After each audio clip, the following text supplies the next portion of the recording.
Hello, ladies and gentlemen. Tyrannosaurus Rexes, basketballs, fire trucks, and everyone else. Welcome to the show. This is Kooks, Cranks, and Iconoclast, the podcast. And I'm your host, Mike Lucht. And if I sound like I was just spinning around in circles, that's because I was. All right. So, welcome to the show. This is part 3? No. Well, sort of. This is part insert number in the ongoing series of Infernal Geometry, Megalopolomancy, and the secret ecosystems of the city. Specifically, today's episode is the secret invisible ecosystems of the megalopolis, the various entities, intelligences, elementals or paramentals, genius loci, the spirit of place that live in our cities, right next to us. There's one standing next to you right now, probably. Say hi for me. Before we jump into everything, I want to say a big, huge, gigantic thank you to anyone and everyone who actually listened to the whole entire, roughly 3-hour podcast I put out to avoid putting out such large swaths of information like that. I'm going to have to break this down a little better. So this is just me doing this, and I've been learning all this as I go. So I appreciate all the listeners who tolerate my horseshit on the way through, and thank you for listening. And by the way, if you're not subscribed on Spotify, please head over to Spotify and subscribe. If you're listening on Spotify and you're not subscribed on YouTube, please head over to YouTube and give me a sub. Give me a sub-a-dub-dub. I'm gonna go ahead and just say it now, but I think on YouTube, last I checked, pretty much just broke 200 subscribers. Yes, thank you. And that really is very heartwarming to me that I don't do any advertising, other than in the show. I don't go out of my way really to promote the show. Like, I try to avoid social media at all costs whenever possible.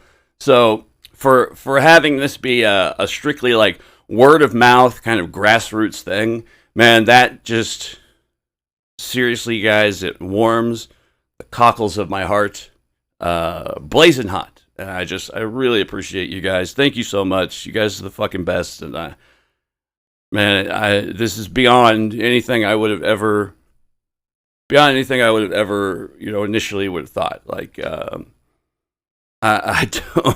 I don't know what to say. I'm just I'm verklempt. I'm a little verklempt. Let's talk amongst yourselves. No, seriously, guys, I really appreciate it, man. You guys are the fucking best, and you keep me going on this. And you guys literally are the wind beneath my wings. I can't tell you how much I appreciate it. Seriously, you guys are the best. Like, I don't know. I wish I could meet you all personally and thank you and shake your hand and look into your deep, multicolored eyes and whisper wistfully into your antenna and feel the embrace of your tentacles, etc. No, really, you guys, thank you so much. I really appreciate it. It's very, I don't know. I'm humbled. I'm very humbled. Thank you. For those who are newish, or maybe this is your first time listening, welcome aboard. This is Kooks, Cranks, and Iconoclast, the podcast. This is a show where usually it's sort of like biography, but with weirdos. But I've come to find out more and more that I'm the weirdo. And you know what? Being a weirdo is pretty badass. It's kind of cool, actually. So, I don't know, lately I've been more into folklore and just the world of beliefs in general, the things people believe and how it dictates your actions and how you interact with the world, etc. So, but yeah, folklore, mythology, stories in general. I've come to find out more and more over the course of doing this podcast that we are stories. And stories dictate how we live our lives, how we interact with each other, how we go on.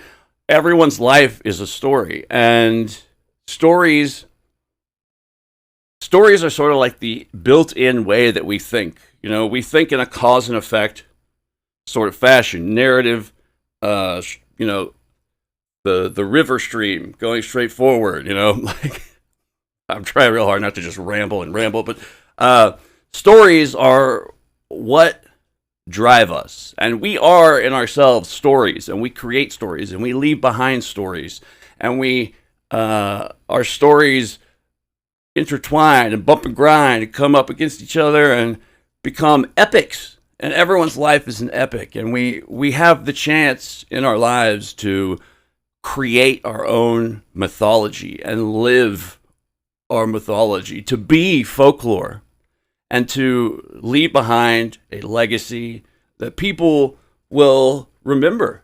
Because technically, even once you've passed, your stories remain. You become the story. And it's crazy because we all start out as ideas. Like, you know, even before your mommy and daddy had you, or the test tube, or however you came to be in this world, you were an idea in someone's mind. And once we're gone, when we pass off this mortal coil, we go back to where we came from. And once again, our stories remain. And it's crazy how stories and ideas, I sort of posited this framework one time on, I think it was like the Soviet parapsychology episode, but like the Cold War, I know this is an odd tangent, odd tilt, but just roll with me for a minute here. So the Cold War is a battle of ideologies, you know, capitalism versus communism. And should that Cold War have gone hot, the lives lost, you know, even in the Cold War as it went down, there was many lives lost. And the real winner, you know, it's not humanity per se.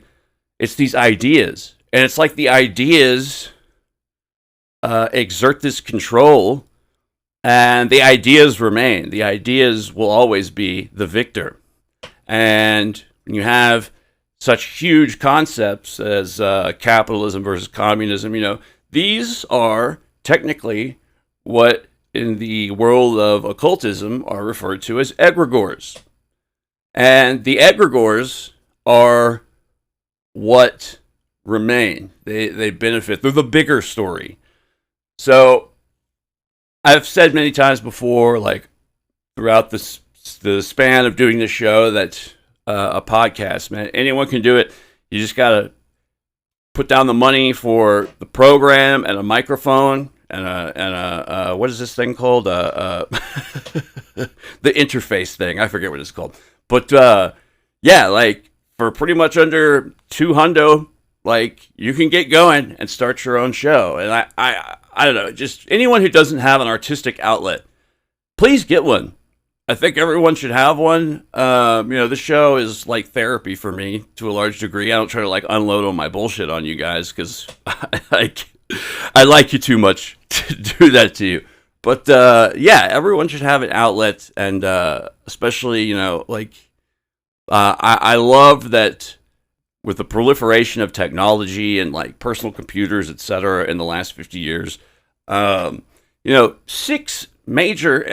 It's probably less than that now, but last I checked, it was like 6 major media conglomerates control all of the opinions and news and ideas you're getting.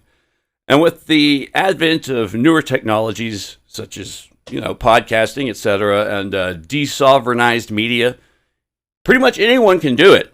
And I mean, there are downsides to that, but there are ways that the average person can get out there and put themselves out there and be one amongst the others. And say what you will about social media, like it's I don't even think of it as social media, really. Just getting the opportunity to put yourself out there, put your ideas out there. And I've mentioned before, like, after doing this for about a year, I've had several instances where I've gotten emails from people, and this specifically, like, reflects to YouTube, but I've gotten emails from people who are like, hey, if you give us this amount of money, we'll make sure that you get this amount of clicks or likes, etc., which, like, makes me think that, I don't know, it just, like, it gets my gears grinding, like the conspiracy theory hamster is running on its wheel, and just,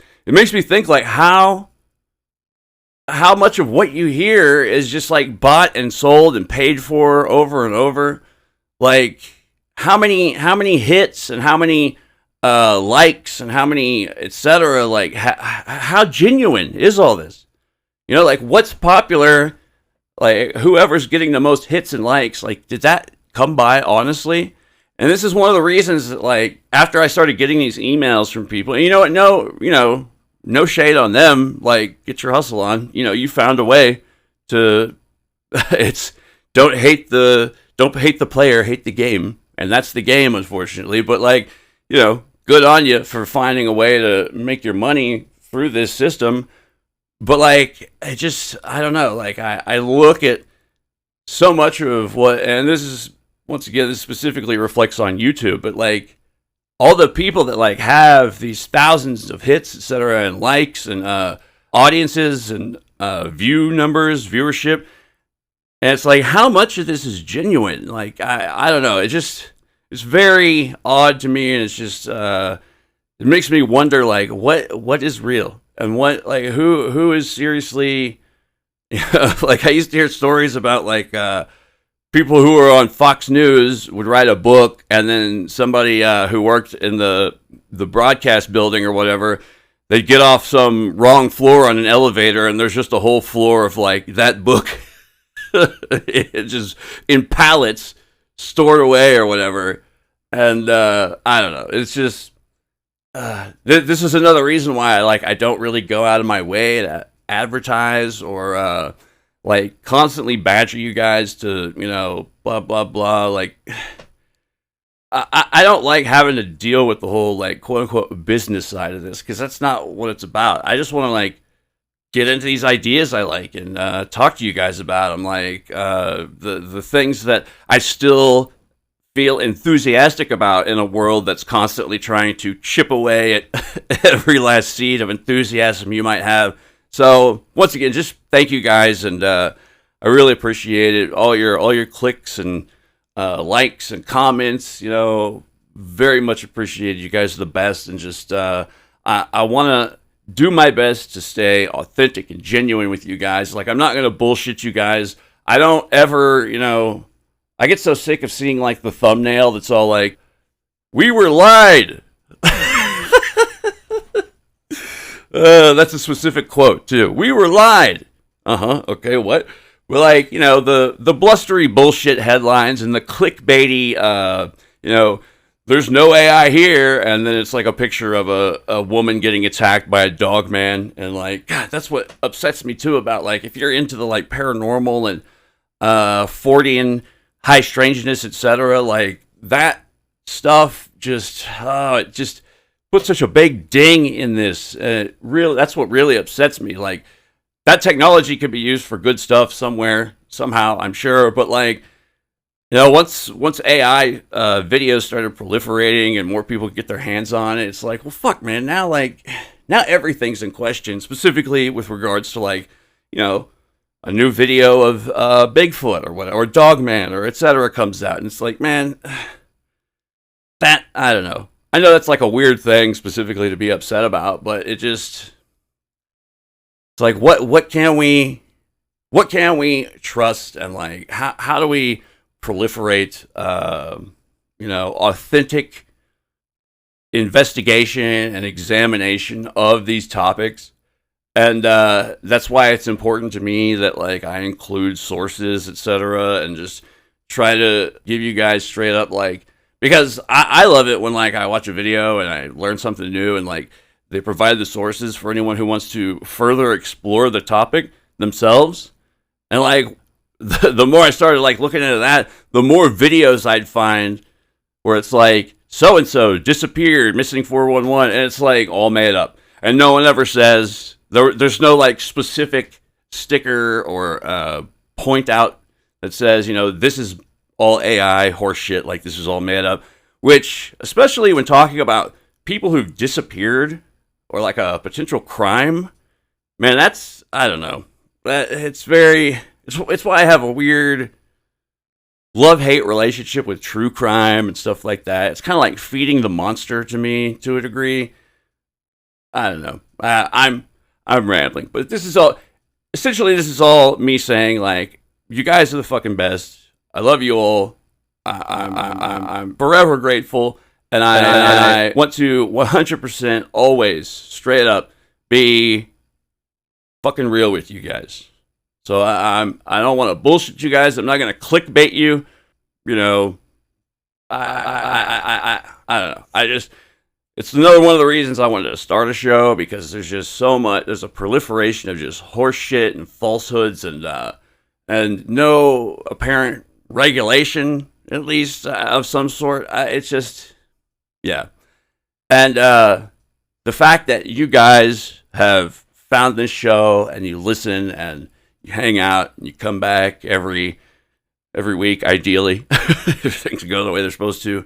Yeah, just, man, it's great. And seriously, you guys,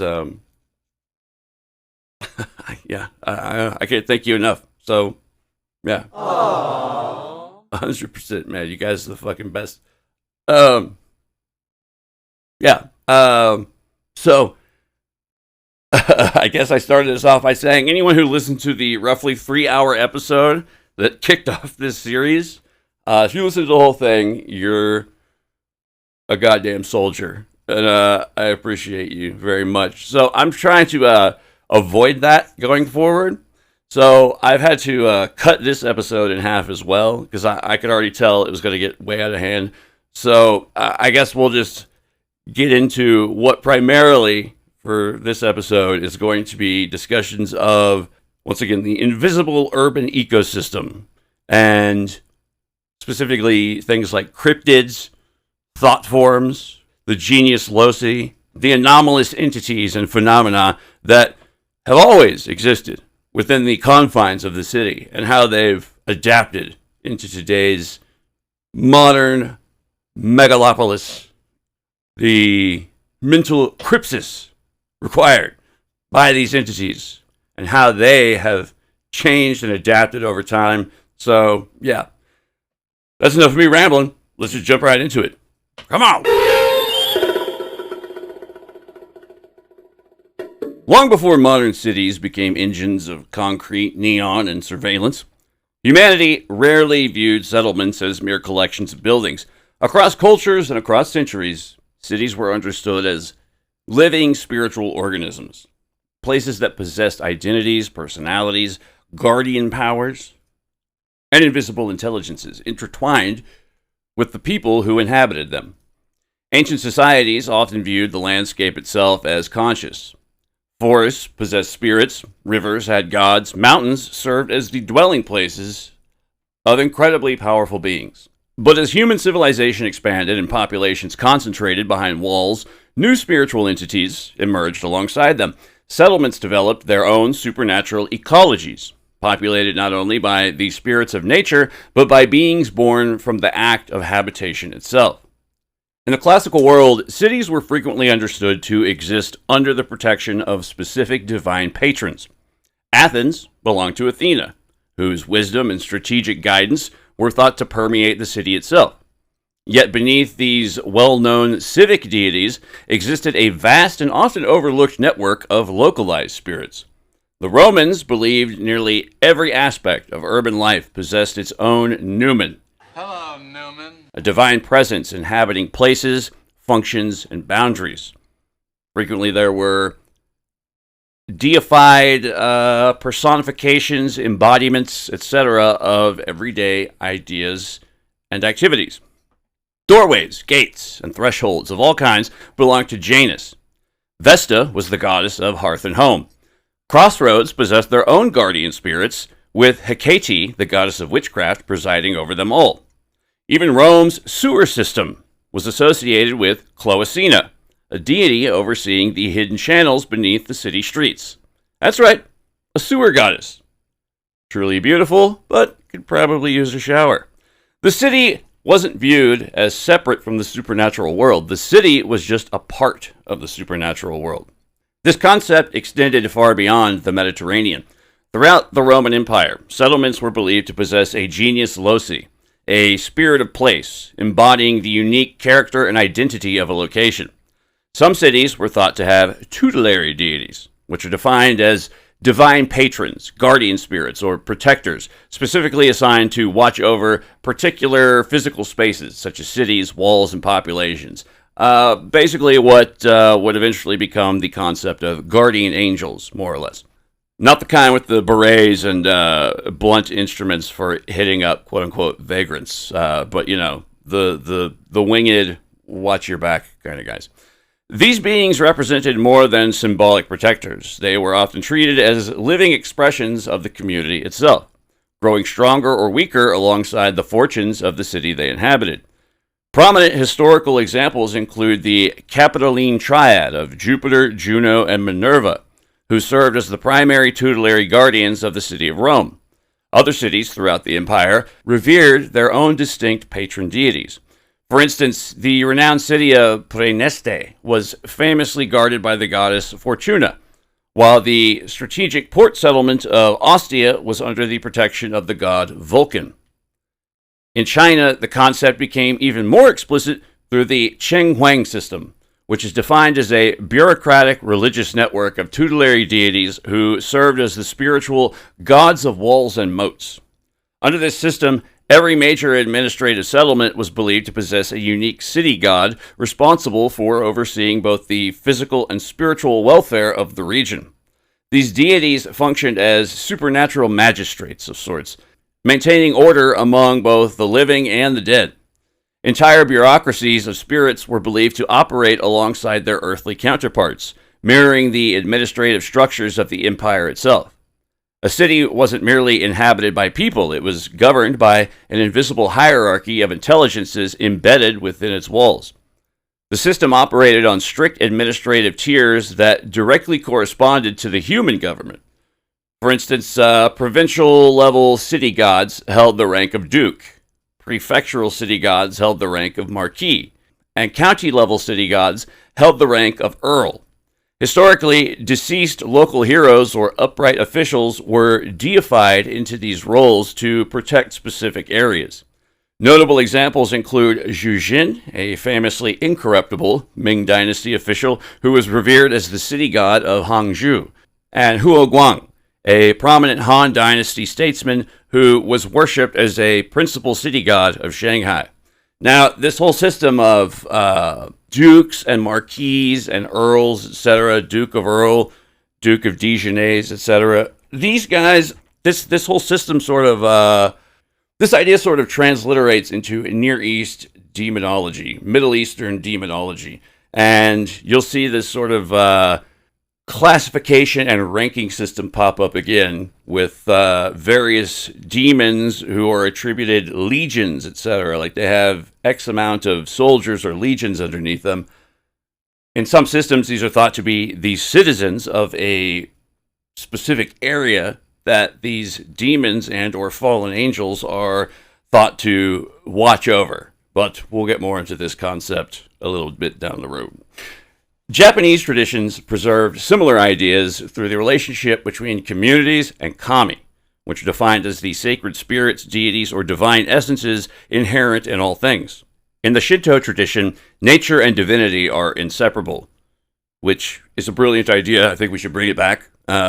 Maybe people have a little more thought and reverence for the surroundings that keep them alive etc. But essentially, this meant that physical geographic landmarks, such as mountains, rivers, forests, and waterfalls, possess their own unique spiritual presences. Notable examples of this environmental veneration include Mount Fuji, that's the big one, which was revered as the sacred home of the goddess Asama no Okami, and the towering Nachi Falls, which is actively worshipped as a physical manifestation of the god Hiro Gungen. However, this spiritual attribution was never confined purely to the wilderness. Built objects like bridges, gates, roads, and foundations were also recognized as sacred interfaces. For instance, the Dosojin are a specific class of stone road ancestor kami placed explicitly along borders, mountain passes, and roadsides to protect travelers and shield communities from evil spirits. Similarly, the grand torii gates standing at the entrances of shrines serve as physical and spiritual thresholds, dividing the mundane human world from the sanctified realms of the spirits. Shrines often functioned as spiritual anchors connecting local populations to these unseen powers, anchoring communities to the invisible ecosystem of the landscape. Over time, rather than fading away in the face of modernization, these beliefs adapted seamlessly to changing landscapes as new urban legends emerged concerning spirits that took up residence in modern infrastructure like tunnels, train stations, apartment complexes, and utility corridors, to name a few. A prominent example is the legend of Teke Teke, the vengeful ghost of a woman severed in half by a train who is said to fiercely haunt modern railway tracks and train stations at night. Another famous modern haunting involves the Kiyotaki Tunnel in Kyoto, an early 20th century passage where the restless spirits of deceased construction workers are rumored to manipulate the modern traffic lights to trap and crash passing vehicles. Ultimately, the supernatural wasn't displaced by industrial development, it migrated right alongside it, rerouting itself within the concrete and steel of the expanded urban sprawl. There's I don't know why this reminded me, but there's a concept idea floating around, I think it was on Reddit, that organic material evolves alongside humanity in the form of technology. So as humanity evolves, like we use tools, we create technology, the technology evolves. So this is how the bits and pieces of the environments evolve alongside of us, which I thought was very interesting. I don't know why this reminded me of that, but I don't know, it seemed a fitting place to put it. This phenomenon of localized spiritual governance takes on an even more sprawling cosmic scale within the Judeo-Christian tradition through the biblical concept of powers and principalities. Far from being mere abstract descriptions of human governments, these terms refer to a complex hierarchy of powerful invisible entities, often described as archons, watchers, presiding angels, or egregores, who were believed to hold sway over entire nations and empires. A definitive scriptural example of this occurs in the book of Daniel, where a heavenly messenger reveals that he was physically delayed in the spiritual realm by a powerful territorial entity known as the Prince of Persia. No, not that one. Not the video game. Persia being modern-day Iran. Yeah. Keep that in your back pocket. Rather than representing a human king, this entity functioned as a literal guardian, or a fallen angelic embodiment of the Persian Empire's geopolitical power, requiring the intervention of the Archangel Michael, the designated spiritual prince of Israel, to break the deadlock. This ancient perspective suggests that behind every earthly throne or superpower sits a massive, unseen cosmic intelligence that acts as both a protector and a spiritual reflection of that nation's worldly dominance, a profound concept of spiritual geography that will be explored more in depth, if not this episode, then definitely the next one. So essentially think of like the country, the nation, the city, whatever geographic power it is, that's just its three-dimensional representation. Its fourth-dimensional holographic whole self is this, that like the city is just its physical form, essentially. Its spiritual or multi-dimensional, hyperdimensional form is the egregore, the massive spiritual entity, the angel, the archon, etc. The concept of mapping macro-level spiritual identities to physical geography becomes even more explicitly collective and ominous.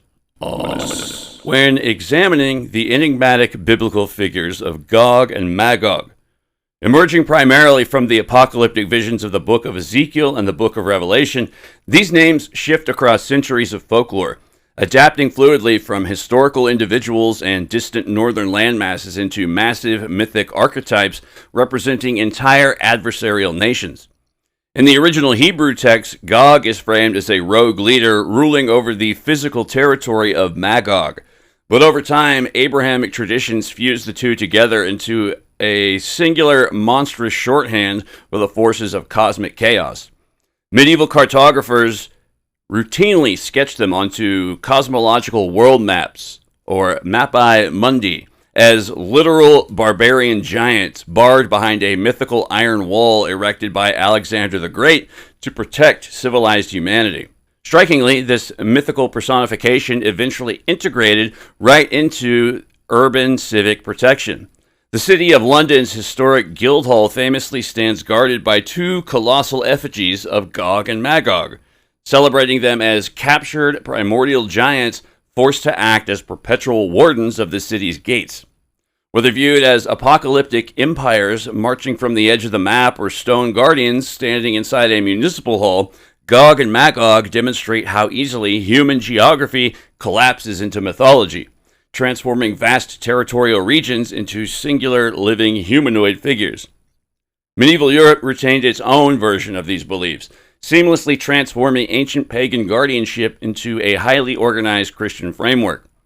Cities possessed patron saints who functioned in many ways like earlier tutelary gods, acting as the primary spiritual defenders and heavenly advocates for specific urban populations.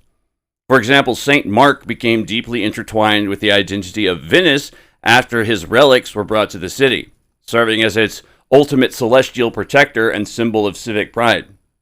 Likewise, Paris relied on the spiritual guardianship of Saint Genevieve, who was credited with saving the city from Attila the Hun through her prayers, while London looked to Saint Erkenwald as its revered early medieval guardian. I don't know why, but the name Erkenwald seems very fitting for the UK. Shout out to my UK listeners. Anywho, this celestial oversight extended into the economic fabric of urban life, where trade and craft guilds maintained spiritual protectors to watch over their specific workshops and commerce. The Blacksmiths Guild universally revered Saint Dunstan, a holy blacksmith who famously trapped the devil with a pair of tongues, while the influential Bakers Guild looked to Saint Honoratus for prosperous ovens, and the stonecutters and masons placed themselves under the vigilant protection of Saint Barbara, aka Santa Barbara, which, I don't know why, but when I was researching this, I kept thinking of Barbara Streisand dressed up like Santa Claus, and it made me laugh.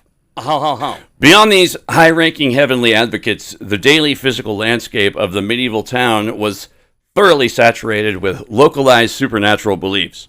Public spaces like market squares accumulated legends, such as the mythical traditions surrounding Grand Place in Brussels, where tales of spectral merchants and miraculous interventions by St. Michael became embedded in the cobblestones.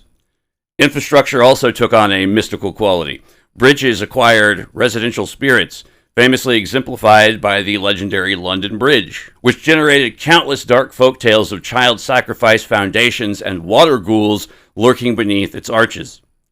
City gates became thresholds where the normal rules of reality seemed weaker, serving as liminal zones where travelers frequently reported encounters with shape-shifting demons or celestial apparitions as they crossed boundaries like the Ishtar Gates or the ancient fortification gates of York. This impulse to encapsulate an entire metropolis into a distinct spiritual shorthand didn't vanish with the arrival of the modern world. Instead, it simply adapted to the architecture of the contemporary cityscape. Centuries after the Middle Ages, the visionary poet William Blake famously reimagined the city of London not just as a collection of brick buildings, but as a series of vast, shifting, psychological entities and mythical figures that literally personify the collective soul, suffering, and hidden industrial power of the city. Today, if we look closely at the skyline and public monuments of our own global hubs, we find that we've quietly built our own modern pantheon of quote-unquote pagan gods, monolithic symbols and mythical archetypes that act as the modern-day overseeing spirits of our major settlements. Now, where I live, in the Dallas-Fort Worth area, the Dallas-Fort Worth Metroplex serves as a premier example of this modern myth-making hidden in plain sight. Presided over universally by the soaring neon red silhouette of the Pegasus, or Pegasus. Originally erected atop the Magnolia Building in 1934, this mythical winged horse quickly transitioned from a corporate logo into the undisputed benevolent tutelary deity of Dallas. Because while it's a horse, it's also a god. That's right, horse god. It acts as a glowing sentinel of prosperity and ambition that keeps watch over the concrete prairie. Just down the road from there, at Fair Park, the civic spirituality takes on a literal monumental form along the Art Deco esplanade, where George Dahl's Texanic designs manifest the six ladies of Fair Park. These towering 20-foot cast stone statues of goddesses stand as physical allegorical embodiments of the six sovereign nations whose flags have flown over Texas: Spain, France, Mexico, the Confederacy, and the Republic of Texas, as well as the United States. They act as literal guardian deities embedded into the architecture, watching over the fairgrounds and holding the collective memory of the city's historical lineage. Oddly enough, the statue of the Confederacy is holding a baby while smoking a cigarette. Crossing the Atlantic, the sprawling metropolis of London is overseen by the fierce, protective presence of the city dragons. Two silver and red dragon statues guard the physical boundaries of the city's financial district, standing atop stone plinths to aggressively brandish the shield of St. George, warning malevolent forces that they're crossing a sovereign threshold. In New York City, the collective spirit of the metropolis is anchored by Lady Liberty, a colossal copper-clad manifestation of Libertas, the Roman goddess of freedom. Standing at the harbor gate, she functions as the ultimate national and civic guardian, her torch serving as a spiritual lighthouse filtering the psychic energies of millions of arrivals passing into the city. Ideally, that's how it's supposed to work. I think she also fought the Stay Puft Marshmallow Man one time in the cartoon. I might have that wrong, but either way, pretty badass. Meanwhile, Paris is eternally patrolled from above by its iconic gargoyles and chimeras, specifically the famous Striga, the spitting ghoul, atop Notre Dame Cathedral. Added during the 19th century Romantic restorations, these stone humanoids were designed specifically to give a physical, brooding face to the city's melancholy, perched permanently over the rooftops to consume the sins and night terrors of the population below. Finally, the industrial powerhouse of Singapore is governed by the merlion, a mythical creature with the head of a lion and the body of a fish, and the head of a lion. The engineered totem stands at the mouth of the Singapore River, a modern-day patron beast guarding the city's maritime origins and channeling wealth, security, and luck through the constant purifying stream of water it spouts into the bay. To be honest, I find this specific tangent within doing all of this research to be highly fascinating, and am contemplating maybe later returning to it in order to more fully explore this mytho-symbolic geographical ecosystem of specific entities, divinities, and personifications and or embodiments attributed to specific cities and locations, etc., in much further detail down the road, perhaps as a companion piece to this. So if anyone would be interested in that, sound off in the comments. Let me know. Throughout regional folklore, human settlements generate their own distinct, localized populations of hidden entities that share domestic and civic spaces with mortals. Households frequently accommodated mischievous but helpful goblins or household spirits, such as the English hobgoblin or the Slavic domovoi, who tended the hearth fires if appeased with cream, but would wreck shit if neglected, or so it would seem. Mischievous boggarts plagued rural English cottages by souring milk and knocking over furniture, while restless ghosts haunted old manor houses and castle walls. Finally, boundary-haunting entities like the French lavandières de la nuit, or night washerwomen, or the Germanic white ladies, too easy, patrolled crossroads, town limits, and riversides, waiting to trap unsuspecting travelers who wandered past the safety of the city walls after dark. Ultimately, wherever medieval people gathered in sufficient numbers, stories suggested something else gathered right alongside them. These quote-unquote white women, like, I'm talking like ivory soap white, like beyond albino. This is like a reoccurring thing throughout most of Europe. It's very strange. There's just these like albino. They're not elves and they're not quite ghosts, but there's something else. And then like some of them are sort of benevolent, kind of like guardian spirits, and some of them are not. Some of them are very much the opposite. Some of them are sexually predatory, etc. A lot of strange folklore and mythology around these white ladies. Anywho, anthropologists have often noted that human beings seem remarkably prone to imagining collective entities emerging from collective activity. Villages develop personalities. Neighborhoods acquire reputations. Entire cities become characterized as if they were individuals possessing desires, moods, and intentions. Even today, people speak of cities as though they're alive. Cities are said to breathe, expand, decay, consume, remember, and even dream the same way everyday humans do. The question then isn't whether earlier cultures believed settlements possessed spirits. They clearly did. The more interesting question is what happens when the sacred city becomes the industrial city. What happens when forests are replaced by electrical grids? When rivers disappear beneath concrete channels? When shrines give way to data centers, substations, fiber optic networks, surveillance systems, storm drains, highways, skyscrapers, apartments, and endless fields of asphalt stretching off into the horizon? Perhaps the old spirits simply adapted to the new environments. After all, every era seems to generate supernatural beings from the materials and anxieties closest at hand. Agricultural societies imagined spirits inhabiting fields and granaries. Maritime cultures populated the oceans with gods and monsters. Industrial civilization produced ghosts of railroads, mines, factories, and abandoned hospitals. It may be no coincidence that modern folklore increasingly describes entities associated with electrical infrastructure, urban neglect, information networks, waste accumulation, and psychological alienation. This foundational shift occurred during the 19th century when the Industrial Revolution forcibly uprooted humanity from rural landscapes and crammed populations into rapidly expanding, smoke-choked cities. This unprecedented mass migration birthed the modern urban legend, a distinct mutation of folklore explicitly designed to process the terrifying claustrophobia, systemic rot, and industrial dangers of the modern-day megalopolis.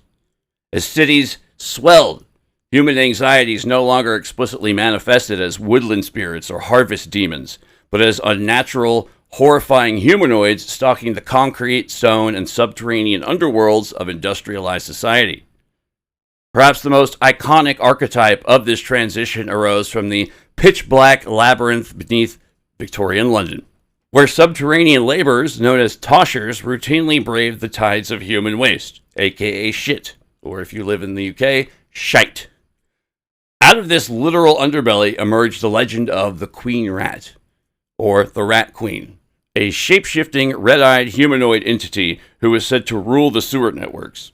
Toshers claimed she watched them from the shadows of the brick tunnels, offering supernatural luck and safety to men who pleased her, but dooming those who offended her to be devoured alive by her legions of everyday, ordinary rodents.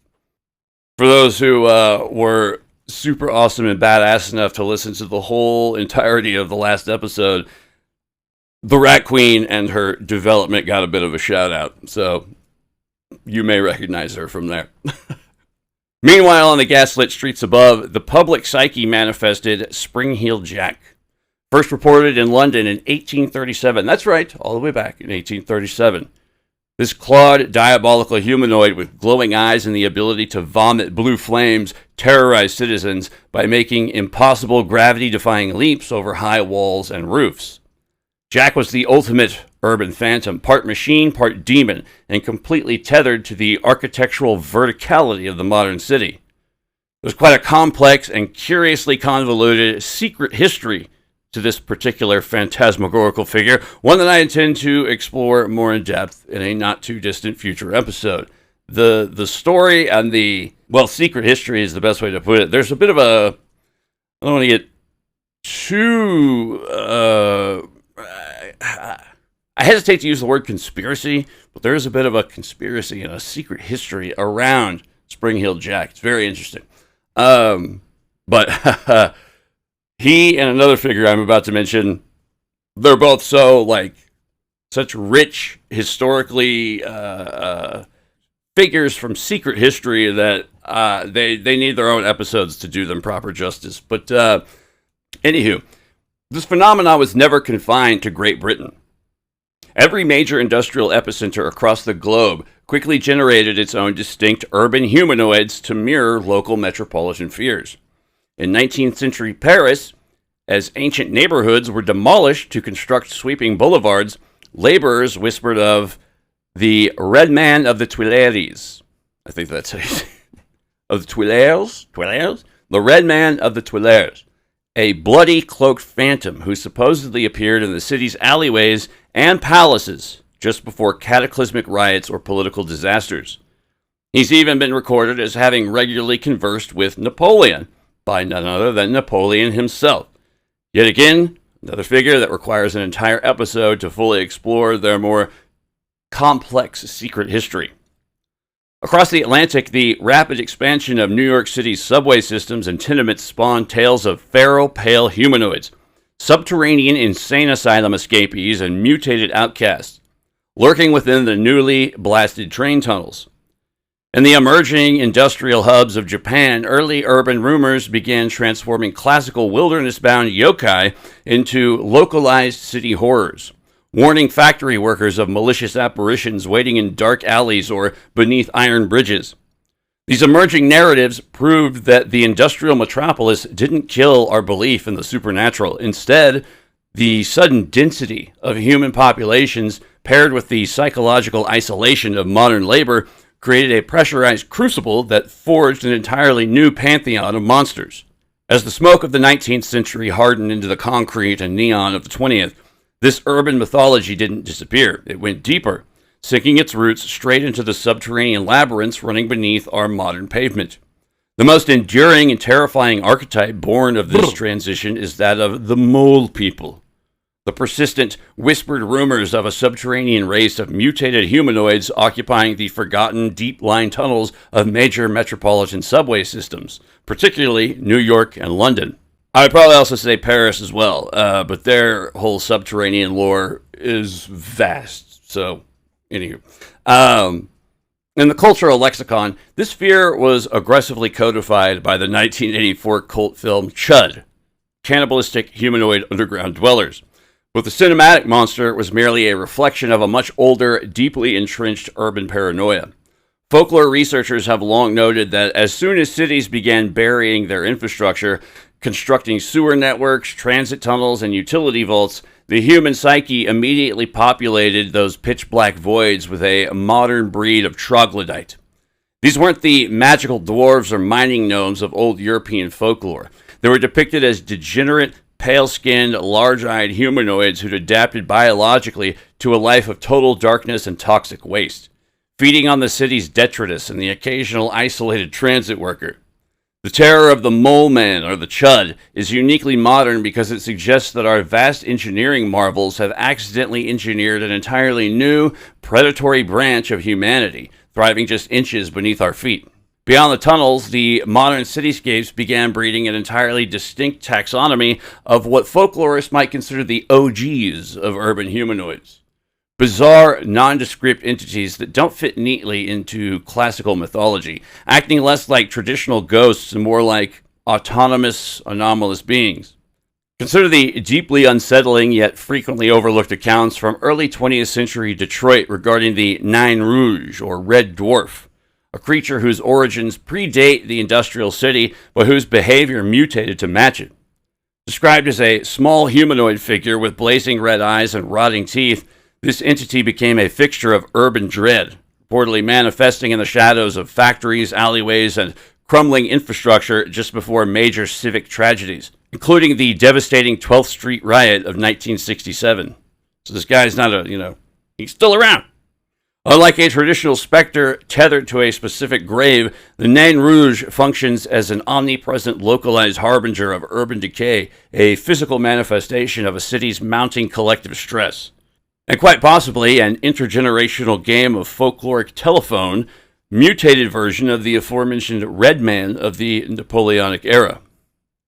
Moving across the Atlantic into the dense post-war urban sprawl of Europe, this taxonomy expanded to include even more surreal and threatening entities. In the mid-20th century, the industrial suburbs of Glasgow were gripped by the terror of the Gorbals vampire. While the media blamed American horror comics for inciting hundreds of school children to hunt a sharp-toothed or metal-fanged monster in a local cemetery, the underlying folklore revealed a deeper collective anxiety about the encroaching ironworks and the dark, smoggy corners of the tenements. How there is yet to be a feature-length film detailing the miniature hordes of heavily armed schoolchildren and street urchins brandishing blunt objects, all gathered in packs of nocturnal hunting parties, relentlessly stalking the streets of Scotland, is yet another example of Hollywood's perpetual failure to capitalize on an entirely freestanding historical premise that's just ripe for adaptation. Pro tip to the brilliant studio who eventually tries to give it a go. I highly recommend having the children be the true monsters of this particular feature. I would most definitely borrow a friend's Netflix sign-in info to watch that adaptation. Simultaneously, rumors spread across London's industrial sectors of the black-gloved entity, a faceless tall humanoid clad in dark oil-slicked garments who was said to silently stalk the boundaries of gasworks and electrical substations, dissolving into the shadows the moment a witness tried to shine their flashlight upon it. This wasn't a ghost seeking vengeance. It was an elusive, autonomous anomaly that seemed to draw sustenance or concealment directly from the industrial landscape itself. Even more obscure, yet profoundly indicative of this folkloric mutation, are the mid-century accounts from the industrial heartlands of the American Midwest. Long before the internet invented the concept of Slender Man, factory towns along the Ohio River generated fragmented reports of the green-clawed beast and various unnamed gelatinous humanoids that allegedly crawled out of drainage culverts and industrial runoff canals. In cities like Cincinnati and Louisville, workers on the night shift occasionally reported seeing towering, pale, featureless humanoids standing motionless on the roofs of active manufacturing plants or stepping behind massive electrical transformers. These entities quite frequently didn't possess any names, backstories, or traditional motives. They were categorized by witnesses purely by their mechanical or industrial surroundings, viewed as a nondescript alien race of beings that had simply chosen the most polluted, high-voltage environments of human civilization to manifest. This global taxonomy demonstrates that when humanity concentrated its numbers into concrete blocks and surrounded itself with high-voltage lines, toxic waste, and forgotten tunnels, our monsters naturally followed suit. We stopped looking at the sky for gods and stopped looking at the woods for monsters because the environment we had built became vast and mysterious enough to generate its own. These prototypical urban humanoids, whether stalking a subway line in New York, a riot-torn street in Detroit, or a gaswork lamplit Victorian London, represents the bridge between ancient spiritual geography and modern anomalous phenomena. They're the transitional forms of folklore, proving that the psychological weight of the city will always find a way to flesh itself out into something terrifying. The old taxonomy of fairies, goblins, household spirits, and tutelary gods may not have vanished. It may have just evolved. In previous centuries, a witness encountering an anomalous being at the edge of a village might have called it a fairy, an elf, a spirit, a demon. But today, the same encounter is just as likely to be interpreted as an alien, interdimensional entity, cryptid, or some as of yet to be classified type of unexplained paranormal phenomena. Yet the underlying pattern remains remarkably consistent and familiar. Modern witness reports increasingly describe strange beings inhabiting drainage systems, utility corridors, abandoned industrial sites, railroad easements, electrical substations, forgotten infrastructure, and neglected urban spaces. Some of the particular modern-day urban cryptids that are largely associated with the infrastructure of the city, I've selected a small handful, two specifically, that I thought were essentially not only the creepiest, but the most indicative of industrialized settings and urban squalor, so to speak. The primary two I've selected are, just going to call it the BTBE, Black Trash Bag Entity. Then you have hive entities and swarm people. Confused? You should be. We'll get into it. There's also static men, wire walkers, concrete goblins, and many more. Figures that seem intrinsically linked not to the wilderness, but to the machinery of civilization itself. If rivers once had spirits, why not power lines? If forests generated guardians, why not landfills? If crossroads could host entities, why not expressways? Why not server farms or subway tunnels, for that matter? And as the city grows larger, denser, smarter, and increasingly interconnected, a more unsettling possibility begins to emerge. Perhaps these entities aren't intruders inhabiting the city. Perhaps they're the city's immune system, its dreams, its subconscious, its byproducts. Or perhaps they're the modern descendants of the same tutelary powers that once watched over ancient walls and temple gates. Temple Gates. Isn't that someone's name? Is there a person named Temple Gates? Temple Gates, if you're listening, cool name. Entities that have simply changed form alongside the civilizations that created them. Because if every age creates the spirits it needs, then the modern megalopolis may already possess gods of its own. The city has its own invisible ecosystem of entities, each adapted to the specific environments within the urban landscape.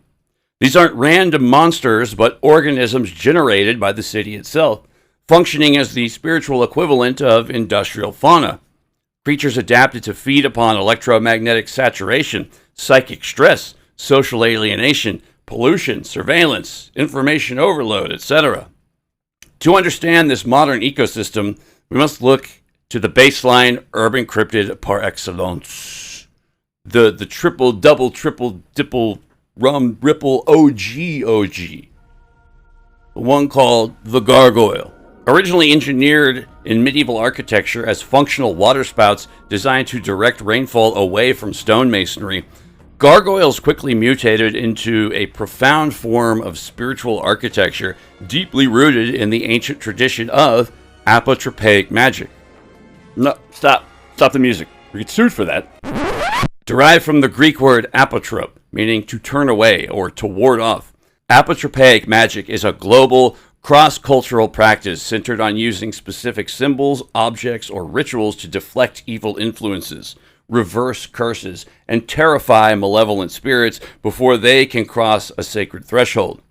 Essentially, it consists of fighting off all things spooky and or mean by being not only far more spooky and utterly unnerving to all things mean, but ass-kickingly grimdark and motherfucking metal as hell to boot. This protective sorcery boasts a rich and ancient history that spans millennia before the Gothic cathedrals were ever erected. In ancient Mesopotamia, builders buried clay figurines of fierce protective spirits beneath the foundations of palaces to repel demons, while the ancient Egyptians painted the protective, watchful eye of Horus onto amulets and tombs to turn away cosmic chaos. The ancient Greeks heavily relied on the Gorgoneon, the terrifying severed head of Medusa with her glaring eyes and writhing snakes, carving it into city walls, shields, and entryways to literally paralyze evil forces with fear. Similarly, Roman citizens frequently utilized phallic apotropaic symbols known as the fascinum to shield newborn children from the dreaded effects of the evil eye, or malocchio, creating a universal historical blueprint where humanity weaponized terrifying, monstrous, or shocking imagery to guard the boundaries of civilization. But for those still in the midst of a double take, yes, The lucky charm of the penis pendant, or its modern equivalent of the dick pic, would adorn newborns and was intended to poke out the evil eye via its sheer innate nature of being a prick. Grazie. Thank you. When medieval stonemasons began constructing the great cathedrals of Europe, they seamlessly inherited and adapted this ancient apotropaic logic. They carved grotesque, localized humanoids, demons, and chimeras onto the church exteriors to serve as literal stone scarecrows.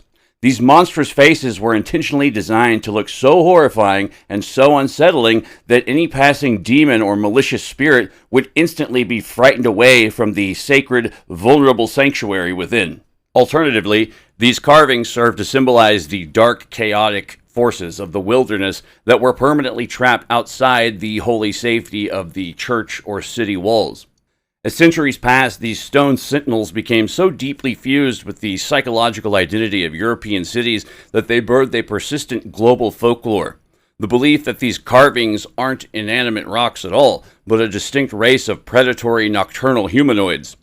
According to this modern mythos, these entities have mastered a terrifying form of physical crypsis, frozenly mimicking architecture by day to blend seamlessly into the urban landscape, only to shed their stone skins and take flight across the smoggy rooftops by night.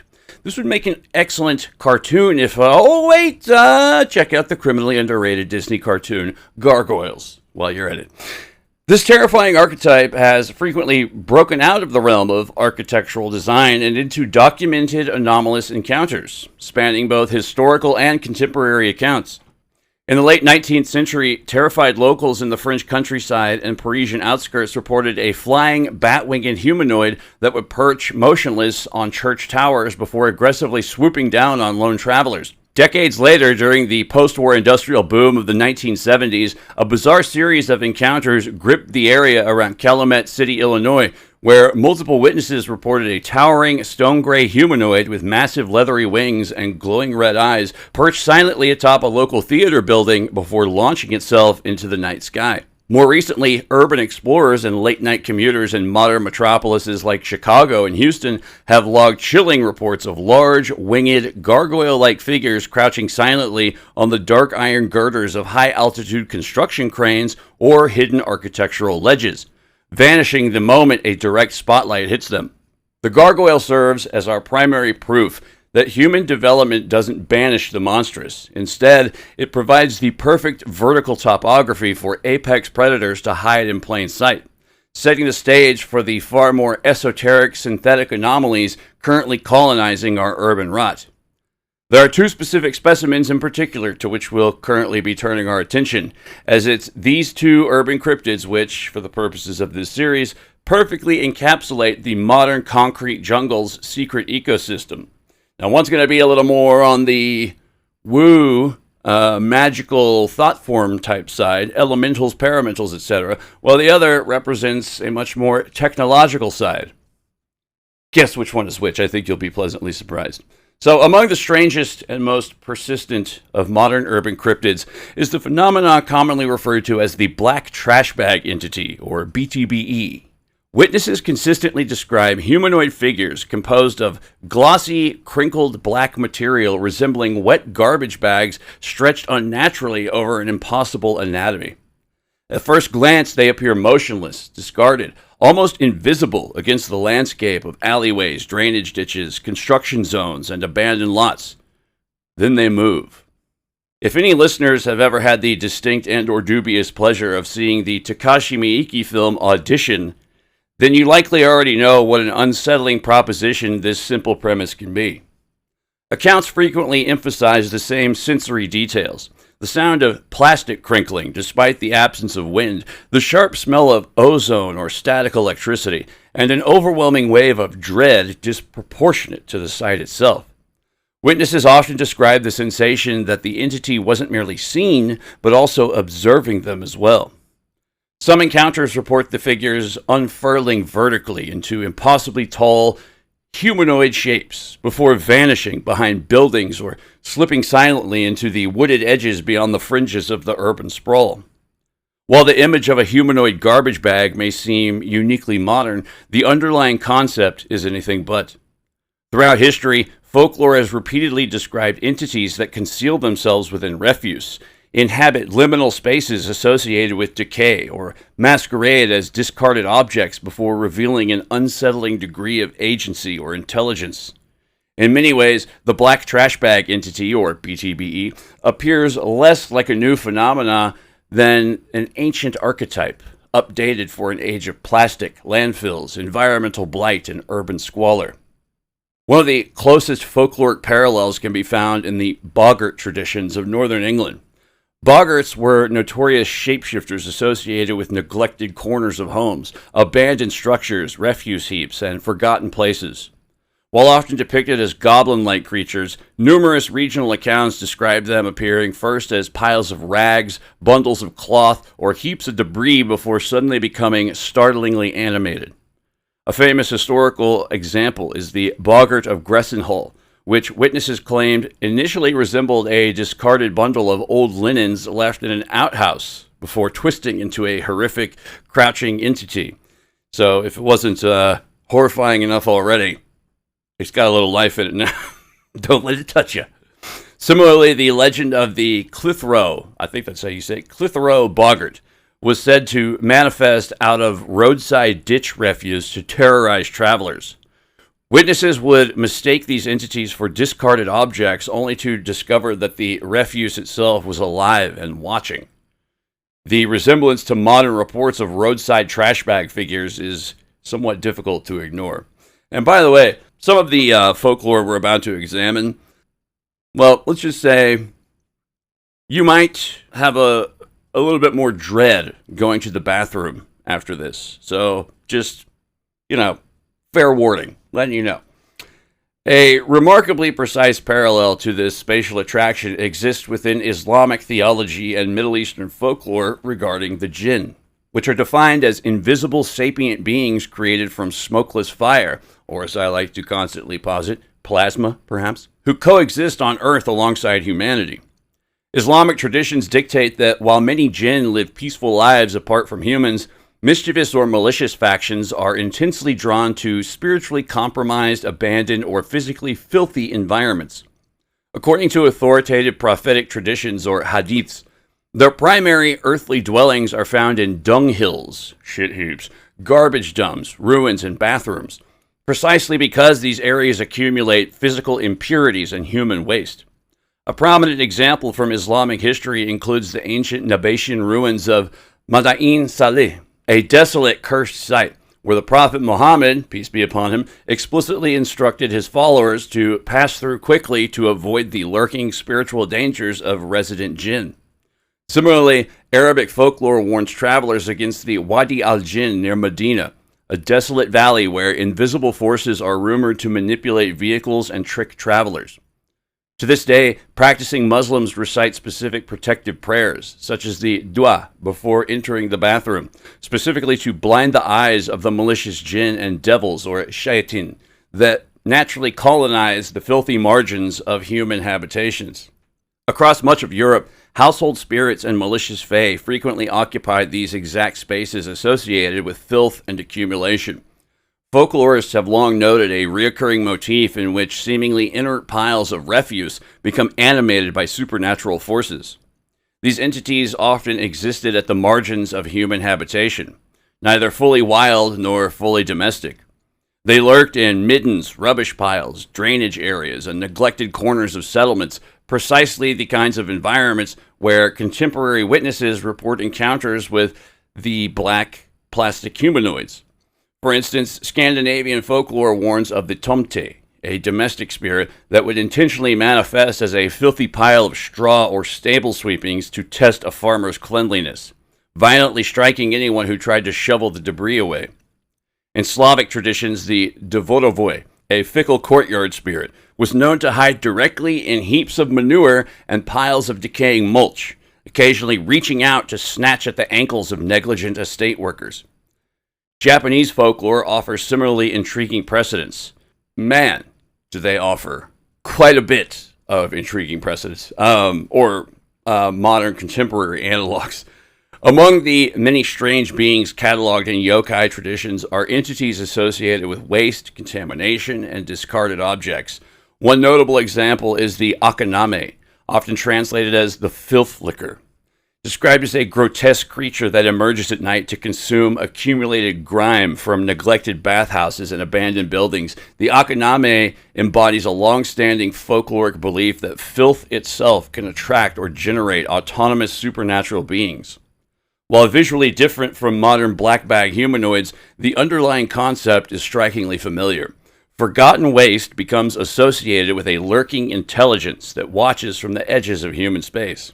Closely related are the broader Tsukumogami traditions, in which neglected household items acquire awareness after existing for long periods of time, generally believed to be roughly 100 years. Umbrellas, scraps of cloth, discarded tools, and broken possessions could become animated, developing personalities and motives of their own. So within this framework, it's not difficult to imagine a contemporary urban mythology in which garbage bags, plastic sheeting, construction tarps, and synthetic waste assume the role once occupied by abandoned lanterns and worn-out sandals.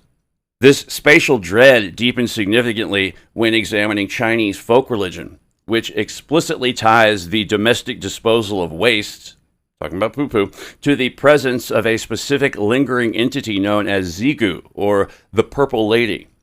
Originating in pre-modern regional lore, Zigu was believed to be the tragic spirit of a young concubine who was brutally murdered inside an outhouse by a jealous wife on the night of the Lantern Festival. Trapped by the physical and spiritual impurities of the latrine, her weeping phantom took up permanent residence within the walls of outhouses and bathrooms. Over the centuries, this concept of a material, violet-hued female presence lurking within the vulnerable enclosed spaces where humans discard waste mutated across various cultural boundaries. It bears a deeply unsettling cross-cultural parallel to a viral modern-day internet phenomena in which a child recounted being terrorized by a predatory entity which they explicitly referred to as Purple Mommy. The Purple Mommy story describes a toddler's unsettlingly detailed accounts of a purple entity with long black hair, all white eyes, a coat of blood, and no mouth, who would appear behind a closet door, turn off the lights, and even remove her head. According to the father's account, the child feared this figure, stating that the entity prevented him from sleeping and disliked his father. Some of the direct quotes taken from this child are as follows. Purple Mommy won't let me sleep. Purple Mommy doesn't have a mouth. Purple Mommy doesn't like you. This is a child saying this, like a 4-year-old. Ugh. The recurring manifestation of this particular archetype, a distorted maternal figure waiting silently in the shadows of household restrooms or abandoned corners, taps into an ancient visceral horror that requires no further explanation.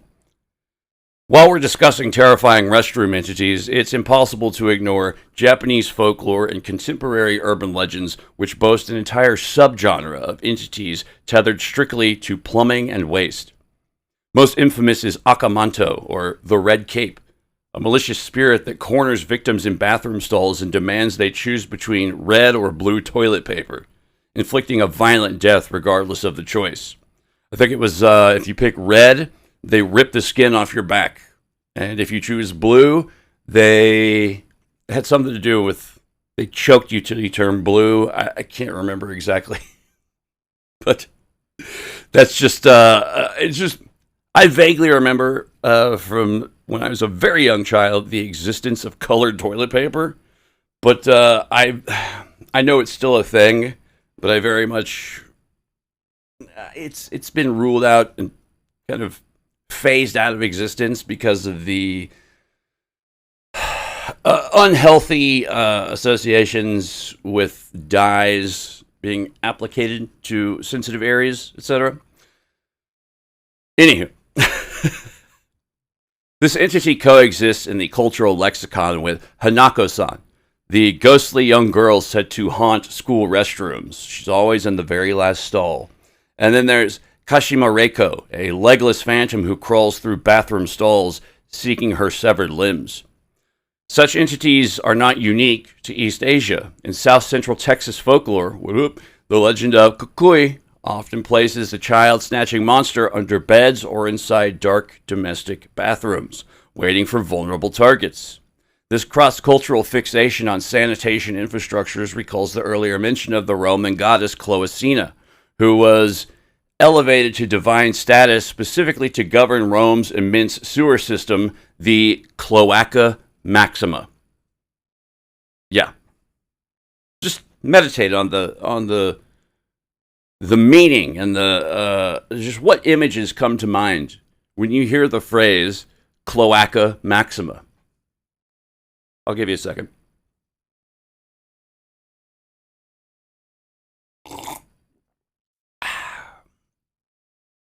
Cloaca Maxima. Yet, where the Romans built a shrine to a purifying goddess to manage their waste, the broader ancient world feared that unmanaged rot invited the exact opposite. In classical Greco-Roman demonology, malevolent, unclean spirits that caused madness and disease were known as kakodemons, from the Greek word kakodaimon, meaning evil spirit. These deceptive, shape-shifting entities were routinely associated with defilement and rot. This illustrates a universal cross-cultural truth. Human refuse, filth, and discarded waste are never merely physical byproducts. They have long been viewed as a spiritual fertilizer for hostile, malevolent forces. Beelzebub, Lord of the Flies. Those flies are often associated with big piles of shit. Also, the bathroom, it's when we're arguably at our absolute most vulnerable. You're mid-shit. Like, you know, sink all the way back. Put yourself in the, I don't know.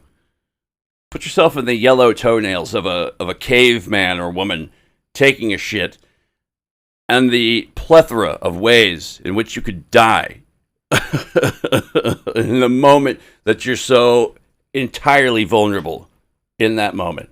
So, yeah. There's a long smelly pedigree of fears associated with this vulnerable moment. Elsewhere, similar themes emerge again and again. Slavic folklore describes spirits inhabiting dumps, swamps, and refuse piles. Sorry. You know which dump I mean, but I don't know, like a possessed turd. Just kind of funny.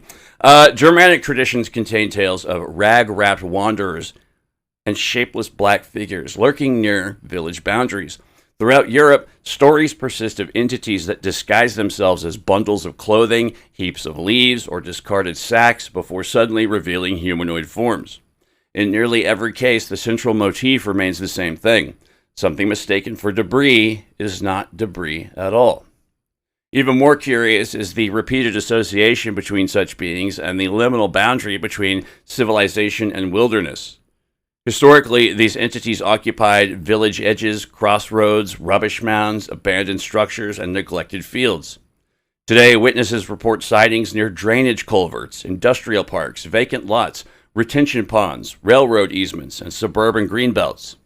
The setting has changed, but the geography hasn't.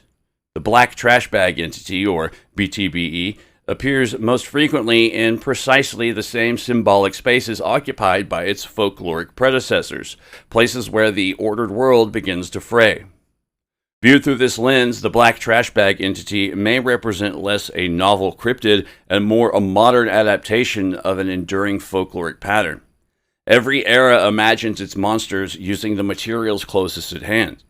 Medieval villagers saw animated bundles of rags. Agricultural societies imagined spirits inhabiting haystacks and brush piles. Industrial populations reported soot-covered shadow figures emerging from factories and rail yards. In an age defined by plastic waste and synthetic landscapes, perhaps it's only natural that the old archetype now appears draped in black polyethylene. Whether interpreted as folklore, psychological projection, urban legend, or an authentic anomalous phenomena, the reports consistently evoke the same ancient fear, that something intelligent may be hiding within the things we overlook. Not lurking in distant forests or forgotten ruins, but waiting quietly among the discarded remnants of our own civilization, right your own backyard, or, backyard adjacent, wherever you keep your garbage. The following are just a few examples of the many encounters with these particular beings. And I didn't include a lot, but I think these are very indicative of very much what you see in these various encounters. And these are more, I took ones that are more specifically honed in on what is very much more a black trash bag entity, because there's certain cryptids or humanoid beings, encounters, etc., sightings that sound very close to this, but these exact few are a little more specified. So this is from r/humanoid encounters by user Highway Phantom 2021. Quote, I was driving on Route 322 in Pennsylvania around 2 a.m. when I saw what I thought was a black trash bag that had fallen off someone's truck. It was on the shoulder, kind of shimmering in my headlights. As I got closer, I noticed it was standing upright, like a person-shaped trash bag. I slowed down, and as I passed, it turned toward me. No face, just this smooth black surface. Then it unfolded upwards, getting impossibly tall, maybe 12 to 15 feet high. I floored it and didn't look back. When I got home, I could still smell the ozone, like after a thunderstorm. You're going to start to see a pattern forming here. This is from r/paranormal user Highway Ghost from 2020. Quote, I work highway maintenance in rural Ohio. One night around 4 a.m., I was clearing debris from the shoulder when I saw what looked like a black trash bag caught in some bushes. As I got closer with my grabber tool, it stood up. It was about 6 feet tall, completely black, no features. I dropped my tool and ran back to the truck. When I looked back with my spotlight, it was just gone. No sound, no movement, just vanished. The air smelled like ozone for the next hour. This is from Phantoms and Monsters, the Highway Shoulder Figure, 2018. A related account pattern appears throughout paranormal forums and witness collections. A driver notices what appears to be a large black trash bag sitting upright on the shoulder of the road. The shape seems strange enough to attract attention, but not strange enough to immediately raise alarm. As the vehicle approaches, however, the object reveals proportions that resemble a standing human figure. Witnesses often report an uncomfortable realization that what they initially dismissed as roadside debris appears to be watching them. The surface is frequently described as reflective, like black plastic stretched over an unseen frame. Several witnesses have compared the appearance to a person wrapped tightly inside of a body bag. Unlike an ordinary person, though, the figure often lacks visible facial features, hands or feet. In many reports, it remains perfectly motionless as the witness passes. The unsettling part comes afterwards. Drivers who circle back to investigate almost invariably find nothing there. One of the most commonly reported versions of the phenomena begins with something utterly mundane. A witness is driving a deserted road at night when they notice what appears to be a black garbage bag caught in the wind ahead. At first, nothing seems unusual. The object tumbles or drifts along the roadside exactly as a piece of discarded plastic might. But as the witness gets closer, the movement begins to make less sense. The object doesn't appear to be blowing with the wind at all. Instead, it rises. What looks like a crumpled bag unfolds into a vertical shape. Witnesses often describe it as vaguely humanoid, though not clearly enough to identify it as a person. It appears glossy, almost wet-looking under headlights, and seems to glide rather than walk. In several accounts, the witness slows down or turns around to get a second look, only to find that the figure has vanished entirely. What remains most consistent across these reports is the uncertainty. Even afterward, witnesses struggle to explain exactly what it is they saw, describing it as something caught halfway between a piece of litter and a living being. Sorry, this is from Phantoms and Monsters, Lon Strickler's site, which is awesome. If you haven't checked it out, it's from 2020. Quote, driving through rural Pennsylvania on Route 6 at around 11 p.m. Saw what looked like a black trash bag caught in a tree branch near the road. As I got closer, it seemed to move against the wind. Then it unfolded, Like it went from being a crumpled bag to this tall, thin figure. It was completely black, no features at all. I slowed down to get a better look, and it just sort of dissolved into the air. No sound, no movement, just vanished. The air had this strange electrical smell afterwards, like ozone. This is also from Phantoms and Monsters, 2019. Quote, working night shift at a site in Cleveland around 3 a.m. I see this black shape near the porta potty. Looked like someone had dropped a garbage bag, but then it moved. Crinkling sound, even though there was no wind. I grabbed my flashlight and pointed at the thing. It was human-shaped, but all wrong. Like a person wrapped in black plastic with no features. Backed away, moving with this jerky, unnatural motion. The weirdest part was the smell. Sharp, electrical, like ozone. I called my supervisor, but when he came out, it was gone. I hate it when that happens. This next account is from Albert Rosales' Humanoid Encounters, which is a just phenomenal series. Go out and get any one of them, and just amazing. I especially the stuff from like the 1800s. If you want some like old-timey, weird humanoid encounters, this is the series for you. Anywho, this is case number 6178, Detroit, 2017. Quote, a woman reported seeing what appeared to be a young girl in a black trash bag near an abandoned factory. As she approached to help, the girl turned, revealing no facial features, just a smooth black face. The entity moved with a gliding motion, leaving no footprints. When the witness attempted to touch it, she felt an intense cold and heard what she described as crinkling plastic. The entity then dissolved into what appeared to be a cloud of black particles and disappeared. So this is introducing a new feature that you're going to see kind of bleed into the next entity we'll be discussing, but just wanted to point that out real quick. Here's another one from Phantoms and Monsters. This was posted by an anonymous restaurant worker, 2022. Quote, taking out the trash behind the restaurant around 1 a.m., saw what looked like a pile of black garbage bags against the wall. As I approached, one of the bags stood up. It was humanoid, but completely smooth, black, no face, no features. It made this crinkling sound as it moved, like plastic rubbing together. I froze, and it tilted its head, like it was studying me. Then it just folded back down into a pile shape. It didn't move again. I left the trash inside and locked the door. Unquote.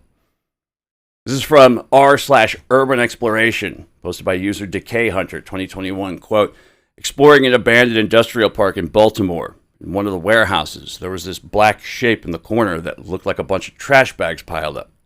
As I got closer, it stood up. It was tall and thin, made of what looked like wet black plastic. No face, no features. I backed away slowly, and it just watched me. When I reached the door, it dissolved into what looked like black smoke or particles and disappeared. The whole area smelled like ozone afterwards. There's another one from Phantoms and Monsters, 2020. Quote, working security in the warehouse district of St. Louis around 3 a.m. I saw what looked like a pile of trash bags near one of the loading docks. As I approached with my flashlight, one of the bags stood up. It was humanoid but completely featureless, like a person wrapped in black plastic. It moved with this strange gliding motion, not walking exactly. When I got within about 20 feet, it just dissolved into what looked like black particles or smoke. The area smelled like ozone for the rest of my shift. There's another one from Phantoms and Monsters, 2019. A former camp counselor recalled an encounter that took place late at night while walking through a wooded campground. The witness initially noticed movement among the trees and assumed it was one of the children wandering away from their cabin. Instead, a small humanoid figure emerged from the darkness. Standing only a few feet tall, it appeared completely black from head to toe, with no visible facial features and no distinguishable clothing. The witness described it as darker than the surrounding shadows, as though it absorbed rather than reflected light. For several moments, this figure stood motionless, silently observing. Then, with startling speed, it darted back into the woods. What remained memorable wasn't merely its appearance, but the witness's inability to determine what they'd seen. It seemed too solid to be a shadow, yet too featureless to be a person. This darker than dark, this deep blackness that they describe, sort of, how do they put it? Not so much reflecting light as it was absorbing light. This is called Vanta Black, and if you've never seen it, I highly suggest looking it up, because this color, if you can call it that, is strongly associated with like shadow people and things like that. But this is, I believe, this was created primarily for use in military applications, if I remember correctly. I mean, I'm sure it's got all kinds of, applications, but I don't know. There's a lot of things that come to mind that you could use it for. But yeah, if you've never seen it, it's pretty freaky. It's especially if you put it against like a black background. It's just crazy. Anyways, this is from r/humanoid encounters by user Backyard Phantom 2020. Quote, living in a suburban development outside Atlanta. Around midnight, I let my dog out in the backyard. I noticed what looked like a black trash bag against the fence. As the dog started barking at it, the bag stood up. It was humanoid, but completely featureless, like a person wrapped in black plastic. It moved with a strange gliding motion towards the back of the yard. I called my dog and ran inside. When I looked out a minute later, it was gone. The whole area smelled like ozone for the rest of the night. I believe this was from Phantoms and Monsters as well. 2019, quote, working night patrol in a state park in Pennsylvania. Saw what looked like a black trash bag near a picnic area. As I approached with my flashlight, it stood up. It was about 6 feet tall, completely black, no features. It moved with this jerky, unnatural motion.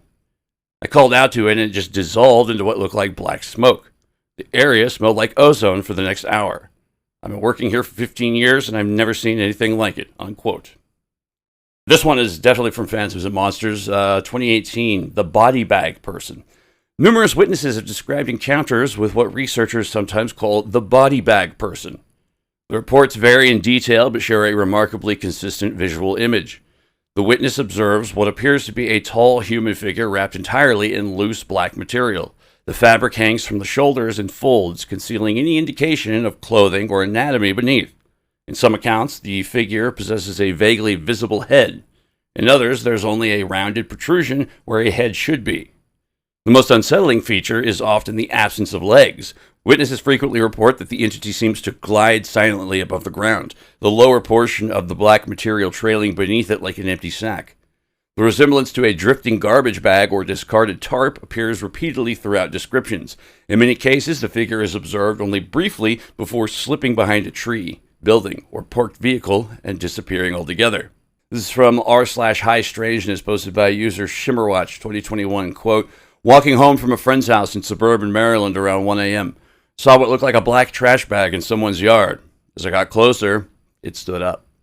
But this one was different. It seemed to shimmer or vibrate like heat waves coming off asphalt. It was humanoid but completely featureless. As I watched, it sort of dissolved into what looked like a heat distortion or mirage effect. The air smelled like ozone afterwards. I've never been able to explain what I saw. This is another one from Phantoms and Monsters. One particularly disturbing account comes from a night shift worker at a recycling facility in New Jersey. The witness reported seeing what appeared to be a person wrapped entirely in black plastic moving among the bales of recyclables. What made this encounter distinctive was the sound. The figure produced a constant crinkling noise, like plastic being compressed, even when standing perfectly still. When the witness approached, the figure turned to reveal no facial features. It dissolved into a cloud of black particles that disappeared into the machinery. The facility experienced unusual equipment malfunctions for several days following the encounter. So across these various accounts, several striking consistencies emerge. Witnesses consistently describe humanoid figures composed of what appears to be black plastic or similar material, often compared to trash bags or body bags. The entities typically lack visible facial features, hands or feet. These entities frequently display unusual movements, jerky, unnatural, or gliding motions, while also noting their abilities to unfold from a crumpled or bag-like shape into a humanoid form or frame. The most commonly reported sensory anomaly is obviously the smell of ozone or static electricity, often described as similar to the air after a thunderstorm. Many witnesses also report crinkling sounds similar to plastic rubbing together, even in the absence of wind. These entities typically vanish through one of three methods: dissolving into black particles or smoke, simply disappearing in silence without a trace, or folding back into bag-like shapes that blend back into the environment. These encounters appear to occur predominantly in industrial or transitional urban spaces, construction sites, abandoned facilities, alleyways, and areas with significant waste accumulation. The timing of sightings overwhelmingly occurs between late night hours, typically between 10 p.m. and 4 a.m., suggesting either a preference for darkness or a connection to reduced human activity during these periods. Geographically, the phenomenon appears across North America with particular concentrations in Rust Belt regions and areas undergoing significant urban decay or transformation. This distribution might suggest a connection to industrial processes or urban psychological stressors. Researchers have proposed various explanations for the black trash bag entity, or BTBE, phenomenon. Some suggest these entities might be manifestations of urban anxiety or psychological responses to environmental decay and waste accumulation. Skeptics propose that witnesses are simply misinterpreting ordinary objects under unusual lighting conditions, though this doesn't necessarily account for the consistent movement patterns and other sensory phenomena, i.e. the ozone smell. Cryptozoologists suggest these might represent an undiscovered species that's adapted to urban environments using camouflage that mimics human waste, some form of hypercrypsis. Perhaps the most compelling interpretation is that the black trash bag entity, or BTBE, represents a new form of urban elemental, a psychic manifestation born from the accumulation of waste, neglect, and environmental decay in industrial civilization. Just as ancient folklore described spirits of forests, rivers, and mountains, perhaps modern urban environments generate their own spirits from the dominant materials and energies of our civilization. If ancient forests produced wood nymphs and river gods, perhaps industrial civilization produces entities from its own dominant materials: plastic, asphalt, wire, static, or waste. These entities represent the psychic residue of our consumer culture, thought forms given substance through the accumulation of discarded materials and the collective attention of urban dwellers. In this interpretation, the black trash bag entity, or BTBE, becomes both a warning and a mirror, reflecting our relationship with waste and the unseen consequences of our throwaway society. Perhaps these entities aren't intruders in our environment, but manifestations of the environment. Urban spirits born from the mountains of refuse we generate and the psychic energy of our disposable throwaway culture. To grasp how an entity could physically integrate so flawlessly into our urban waste landscapes, we can look to the pioneering framework of legendary investigator John Keel, who famously sought to demystify the paranormal by filtering it through advanced and often theoretical scientific concepts. Keel argued that anomalous phenomena aren't magical, but rather part of a complex, invisible ecosystem operating just outside the boundaries of normal human perception. If Keel were analyzing the black trash bag entity today, let's just call him the Bagman from here on. The Bagman. If Keel were examining the Bagman today, he'd likely point directly to the biological phenomena of crypsis, the evolutionary ability of an organism to completely conceal itself from predators or prey by perfectly mimicking its local environment. In the wilderness, this manifests as a leaf-tailed gecko or a stick mantis, blending into foliage. In the concrete metropolis, a highly evolved predator would logically adapt its crypsis to mimic the most ubiquitous ignored objects available: discarded synthetic refuse and black plastic liner bags. Keel would expand this hypothesis by suggesting that these disguised entities are indigenous residents of a shadow biosphere, a theoretical parallel ecological matrix coexisting on Earth alongside conventional biology. This scientific concept describes an undetected realm of microbial or macroorganic life possessing radically different biochemical properties, allowing it to remain completely invisible to standard scientific equipment. When applied to modern anomalous phenomena, the shadow biome theory suggests that certain life forms inhabit the margins of our sensory spectrum, utilizing urban accumulation and industrial decay as their natural habitat. So rather than breaking the laws of physics, the Bagman may simply be a macroscopic resident of this shadow biosphere executing perfect behavioral crypsis, static and indistinguishable from an ordinary pile of roadside garbage until a vulnerable human witness catches it out of the corner of their eye. This psychological projection takes on an even more surreal dimension when filtered through the lens of hyperstition, a philosophical concept coined by the Cybernetic Culture Research Unit, or CCRU, to describe fictions that actively make themselves real. Hyperstitions operate as cultural positive feedback loops. once an eerie idea or piece of digital unfiction is downloaded into the public consciousness, the collective belief and creative energy surrounding it can causally manifest real-world consequences. A premier catalyst for this specific phenomena is the work of horror artist Trevor Henderson, whose viral creation, Mr. Bag, depicts a towering, malevolent humanoid shrouded entirely in what appears to be a black garbage bag. As internet users consume, share, and expand upon this lore, the boundary between digital fictions and physical reality begins to blur. We've already witnessed the terrifying potency of this phenomenon with the Slender Man urban legend, an online creation that accumulated so much psychological weight it eventually manifested in a real-life, near-fatal stabbing in Wisconsin. When a piece of unfiction becomes heavily saturated in our shared media landscape, it fundamentally alters how human beings interpret the physical world. A person driving past a dark, empty lot who spots a discarded plastic sack may no longer just see trash. Their prime subconscious instantly translates that ordinary shape into a predatory, crouching entity. By weaponizing our baseline anxieties through algorithmic reinforcement, these internet legends possess a strange tulpa-like ability to warp our consensus reality, a chilling dynamic that directly crosses over into a unique taxonomy of online terrors I plan to explore far more in depth in a not-too-distant future episode on a specific class of entities that I've basically been calling memezoids for now, but till something better comes along.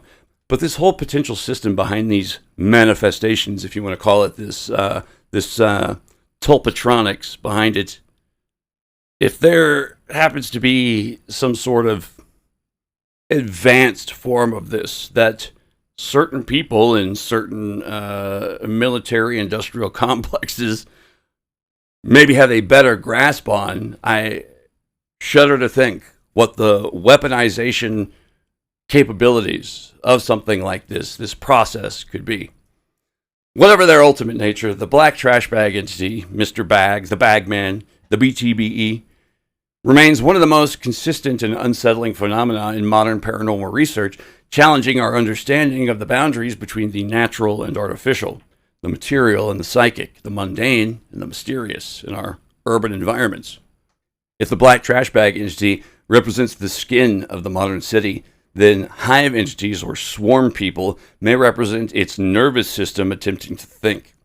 Witnesses describe bizarre humanoids concealed beneath oversized coats, baggy clothing, scarves, masks, or invisible man-style wrappings. Their movements are described as stiff, delayed, or strangely synchronized, as though the body itself were only an approximation of human movement rather than the actual thing. In some reports, the figures emit clicking sounds, faint electrical buzzing, or mechanical vibrations. Others appear to shimmer visually, almost losing their cohesion at the edges. The truly disturbing reports emerge when these entities are startled. Witnesses claim the figures collapse apart into swarms of insects, clouds of particulate matter, as we've seen with some of these black trash bag entities, metallic spheres or masses of tiny moving components that scatter briefly before regrouping elsewhere. Some describe bodies dissolving into black bugs. Others describe clouds of microscopic machine-like objects behaving collectively, almost intelligently. I believe the thumbnail pic I've used for this episode was the closest approximation I could find to what it is I'm describing here. This is the closest approximation that can be achieved with open market technology. As far as defense industry, etc., then your nightmares are the limit. So while these encounters sound like pure science fiction, current technological advancements make them increasingly plausible. The core mechanics of these alleged swarm entities or hive people sightings align precisely with the physics of advanced swarm robotics, where collective intelligence replaces centralized control.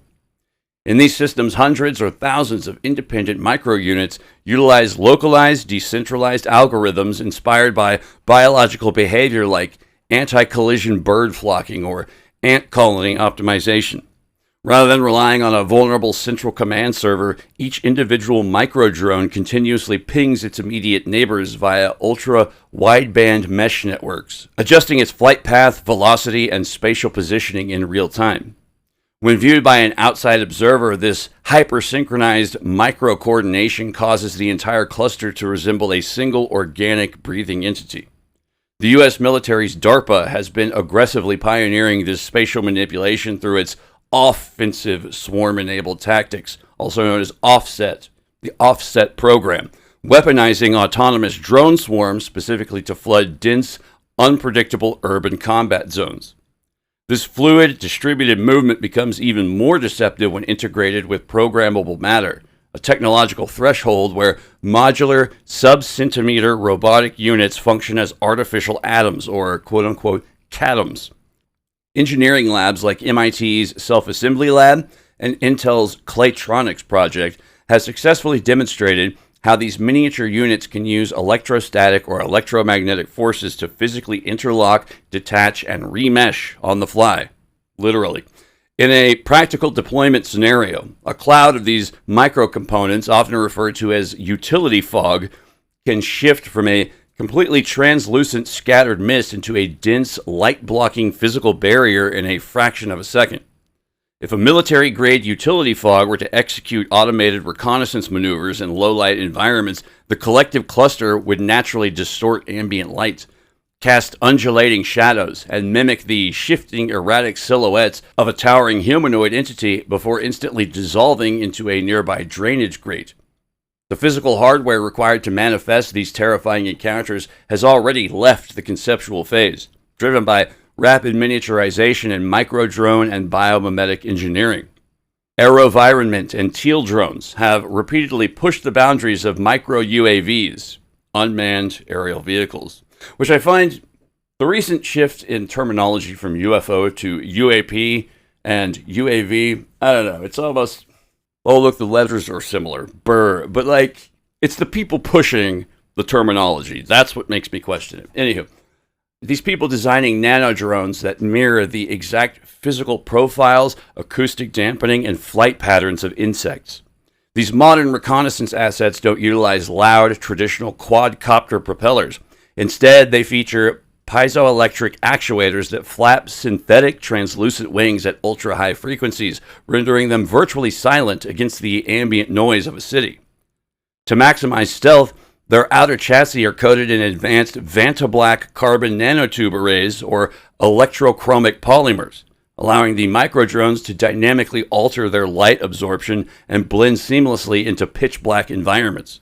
When thousands of these stealth nano UAVs are deployed simultaneously, their individual acoustic signatures fuse into a deep, indistinct electronic hum, a hallmark physical detail reported by horrified witnesses during encounters with distributed shape-shifting anomalies. Urban environments provide the ultimate high-stress testing grounds for evaluating how these cutting-edge, decentralized intelligence networks operate in real-world conditions. The complex architectural verticality of modern cities, characterized by dense cellular blind spots, winding subterranean utility corridors, and unpredictable thermal wind drafts, forces the swarm's artificial intelligence to constantly troubleshoot and optimize its spatial mapping algorithms. Concurrently, deploying these Black Ops surveillance swarms into civilian sectors allows military handlers to gauge human psychological reactions and defensive behavioral patterns against an asset that defies conventional frames of reference. Ultimately, what a terrified witness interprets as a localized supernatural hive entity haunting a vacant lot or industrial park may simply be a field test of highly classified autonomous surveillance networks, an instance where cutting-edge, state-of-the-art military hardware is misread as an encounter with the paranormal. The following are just a few of the sourced alleged encounters from people possibly encountering this technology. This is from r/humanoid encounters posted by user Mallwalker91 in 2022. Quote, "At the Mall of America after hours, I work security. Around 3 a.m., I see this person in a full hoodie and oversized coat walking towards the food court. The way they moved was wrong, stiff, like each limb moved independently. I approached to ask what they were doing here, and they turned. The face was just shadow under the hood. When I got within about 10 feet, they sort of dissolved, like a swarm of black particles that scattered in every direction. I heard this buzzing sound, and then the particles regrouped near the exit and reformed into the same shape. They walked out without making a sound." One witness account from a high strangeness discussion forum described observing a solitary person standing at the edge of a wooded area at twilight. The figure appeared normal enough to avoid immediate concern, yet something about its posture felt wrong. As the witness watched, portions of the body seemed to drift away like smoke before rejoining the larger form. The figure never walked or spoke. Instead, it maintained the general shape of a human while continuously shedding and reabsorbing dark fragments. The witness later described the experience as though they had watched a swarm pretending to be a person. The impression lingered long after the encounter ended. Not because the figure behaved aggressively, but because it seemed fundamentally artificial. A human silhouette assembled from pieces that didn't belong together.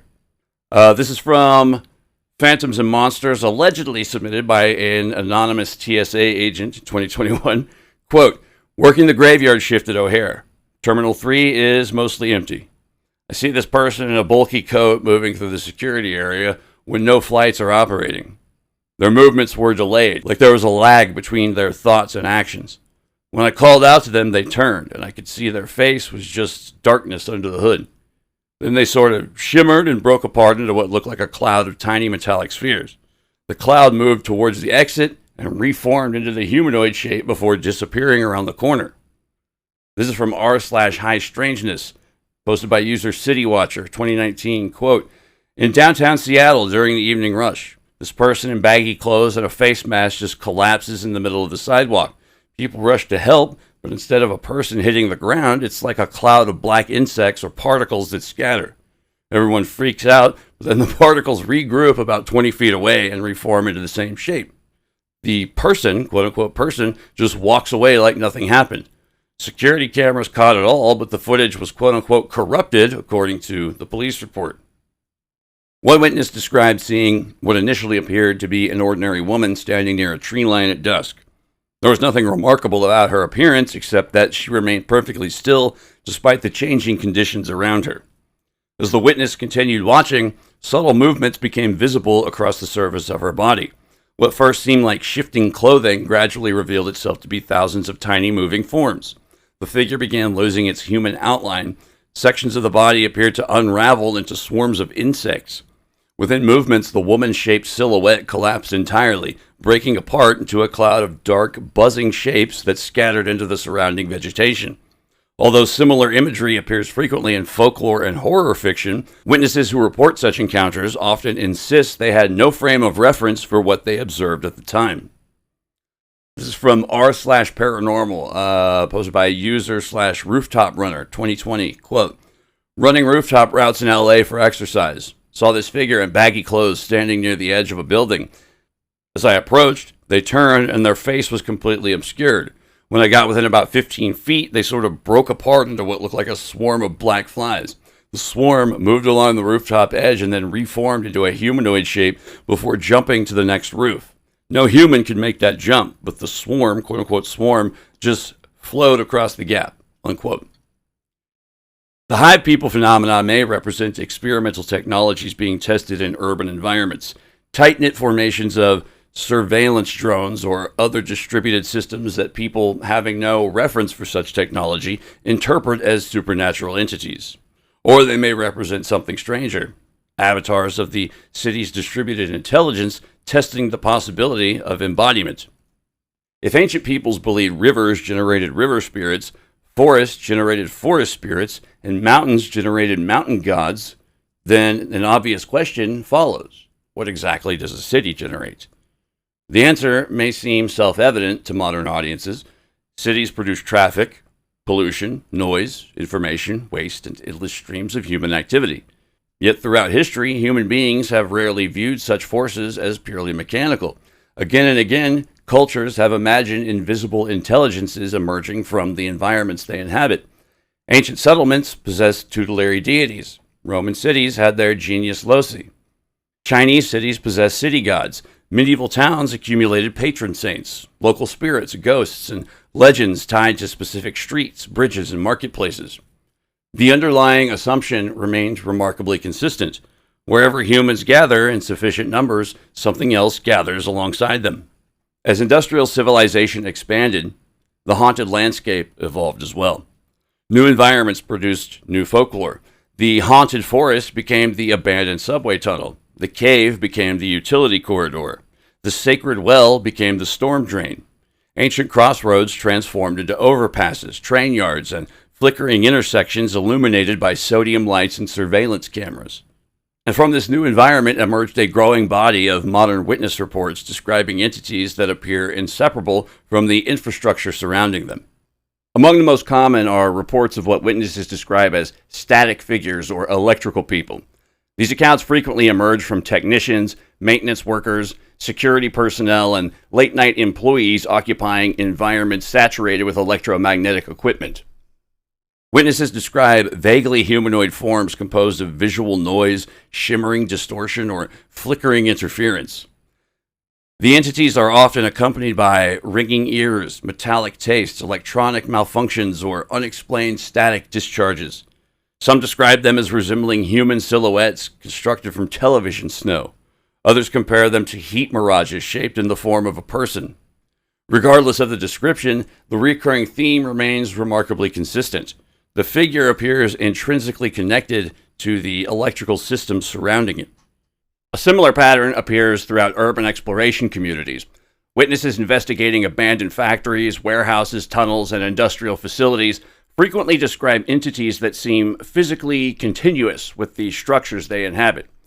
Figures emerge from concrete walls, shapes detach themselves from rusted machinery, human silhouettes appear within accumulations of soot, oil, or industrial residue before dissolving back into the material from which they emerged. The entities are rarely described as visitors occupying these locations. Instead, witnesses often express the unsettling impression that the building itself is somehow generating them. Power lines appear to generate their own category of folklore. Numerous witness reports describe impossibly thin figures moving along utility wires during storms. These entities are often observed only during lightning flashes or periods of electrical disturbance. Witnesses describe elongated bodies composed of wires, sparks, or tangled metallic fragments moving with a jerking insect-like gait. In many cases, these figures vanish when directly observed, only to reappear further down the line. The image is strikingly reminiscent of older folklore concerning beings inhabiting trees, rivers, or hedgerows. Except the habitat has changed from Mother Nature to old disgruntled uncle infrastructure. Subway systems and underground tunnels produce another recurring cluster of reports. Urban explorers, transit workers, and maintenance crews routinely describe shadow-like figures emerging from walls blackened by decades of soot and grime. In some accounts, oily humanoid forms detach themselves from tunnel surfaces before melting back into the darkness. Others report entities composed of dust, rust, smoke, or accumulated debris. These descriptions bear an uncanny resemblance to ancient traditions concerning mine spirits, cave dwellers, and underworld entities adapted for the industrial age. Even elevators, ventilation systems, and utility shafts have generated their own folklore. Maintenance workers occasionally report encountering figures seemingly woven from cables, pipes, conduits, and mechanical components. Such entities are often described as existing partially within the infrastructure itself, moving through walls and machinery as though the distinction between organism and architecture has somehow broken down. This is from r/paranormal, posted by user Elevator Ghost 2022. Quote, working maintenance in a high-rise in Dallas. Got a call about an elevator that was making strange sounds. When I opened the panel, I saw what looked like a person made of electrical wiring and tubing inside the shaft. It was moving with the elevator cables, like it was part of the system. When it noticed me, it sort of retracted into the walls out of the shaft. The elevator started working normally after that, but I swear I saw wiring patterns that weren't in the schematics. Across modern paranormal forums and archival collections, similar infrastructure encounters appear with striking consistency, often accompanied by unusually specific environmental details that lends them a documentary quality. One frequently cited account comes from a 2019 submission to the Phantoms and Monsters platform attributed to an IT technician working late inside a Chicago data center. The witness described hearing a rising electronic whine that seemed to intensify the longer he remained near the server stacks. According to the report, a humanoid figure gradually became visible in the corner of the room. Described not as a solid body, but as a standing distortion resembling compressed television static shaped into a human form. The witness reported a metallic taste in the mouth, pressure in the ears, and a sharp atmospheric odor resembling ozone. There it is again, similar to the scent of air after a lightning strike. When approached, the figure reportedly blinked out, quote unquote, blinked out of perception entirely, though the auditory ringing persisted for days afterwards. Hopefully it's not a tumor. A similar case circulated on the Reddit forum r/high strangeness in 2021, posted by a user documenting nocturnal photography of rural electrical infrastructure in Oregon. The witness described observing a humanoid shape moving along high-tension power lines during a storm. The figure appeared discontinuous, as though it didn't traverse space in a linear manner, but instead repositioned itself between segments of cable. During flashes of lightning, it became briefly more defined, described as elongated, angular, and structurally consistent with the geometry of the power lines themselves. The air during the encounter was repeatedly described as electrically charged, with a pronounced ozone odor intensifying after each strike, reinforcing the impression that atmospheric conditions and perception were tightly entangled. This theme of infrastructure producing anomalous or semi-spiritual effects isn't limited to contemporary digital folklore. During the early expansion of electrical infrastructure and railroads into rural Japan in the late 19th and early 20th centuries, a number of localized folk narratives and oral traditions began to circulate concerning power lines, transmission towers, and the unseen forces they carried into the countryside. In certain regions, these lines were incorporated into broader spiritual anxieties surrounding modernization, where the sudden intrusion of overhead cables and iron tracks into agricultural and mountainous landscapes was interpreted through existing frameworks of ritual purity, taboo, and unseen spiritual consequences. In some reported folkloric variants, this infrastructure was described in intensely macabre and literal terms, with widespread rumors emerging among terrified villagers that the newly installed power lines and railroad tracks had to be physically smeared, slicked, or covered with the blood of human sacrifices in order to function or pass safely through inhabited land. These dark narratives reframed the steel and copper networks as something that had to be spiritually negotiated with through ancient, blood-bound logics rather than purely engineered. While these accounts vary significantly by region and aren't part of a single unified belief system, they reflect a broader pattern in which technological systems are interpreted through the lens of older, terrifying ritual logics. This deep-seated human instinct to process invisible network forces through a framework of existential dread is far from a relic of the past. It thrives today in modern technological panics and digital conspiracy theories. A striking contemporary parallel emerged with the global rollout of 5G cellular networks, which the internet quickly populated with apocalyptic lore, giving birth to widespread rumors that the invisible electromagnetic frequencies were actively causing or accelerating the COVID-19 pandemic. This modern panic mirrors the exact psychological mechanics of the Meiji-era Japanese villages, where an unseen, intangible force introduced via towering infrastructures is immediately blamed for physical contamination and societal sickness. This phenomenon manifests on an individual scale through the rising prevalence of self-diagnosed electromagnetic hypersensitivity, or EHS, a condition where people report experiencing intense physical suffering, such as debilitating headaches, burning skin, and severe fatigue, solely from being in the proximity of Wi-Fi routers and cell towers. Whether it's an early 20th century peasant or a 21st century internet user, the psychological weight of our invisible high-voltage information grids continues to warp consensus reality, convincing the human mind that the ambient air itself has been weaponized by the networks we build.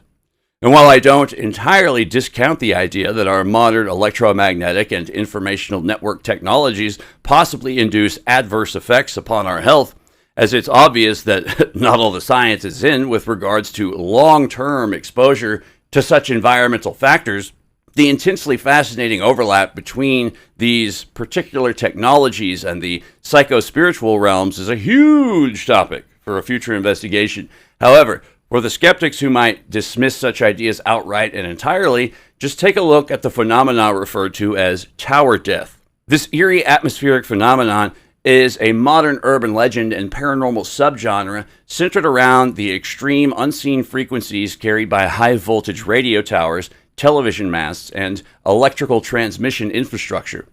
In the framework of digital folklore and fringe acoustics, tower death describes the sudden, unexplained expiration of local wildlife, most notably entire flocks of birds or colonies of bats, found scattered directly beneath the base of massive broadcasting pylons.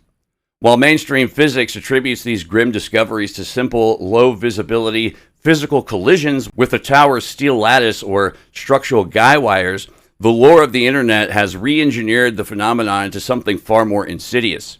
Within paranormal circles, it's widely whispered that certain high-output transmitters emit highly classified experimental scalar waves or localized electromagnetic bursts that instantly fry the nervous systems of living organisms entering their airspace, leaving behind perfect, unmarred corpses. Over time, this industrial mythos has bled from animal mortality into a distinct strain of human psychological horror, adapting to the extreme isolation felt by high-altitude maintenance workers and fire lookout sentinels.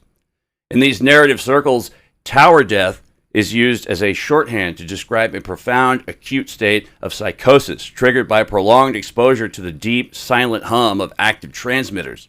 Human victims are said to suffer from terrifying audio-visual hallucinations, debilitating physical static, and a magnetic sleepwalker-like compulsion to throw themselves from the structure's highest platforms. Rather than viewing a radio tower as a passive tool for communication, this strain of modern folklore treats the infrastructure as a predatory apex monument of the digital age, an engineered totem that demands an involuntary harvest of life from the surrounding landscape in order to keep the network alive.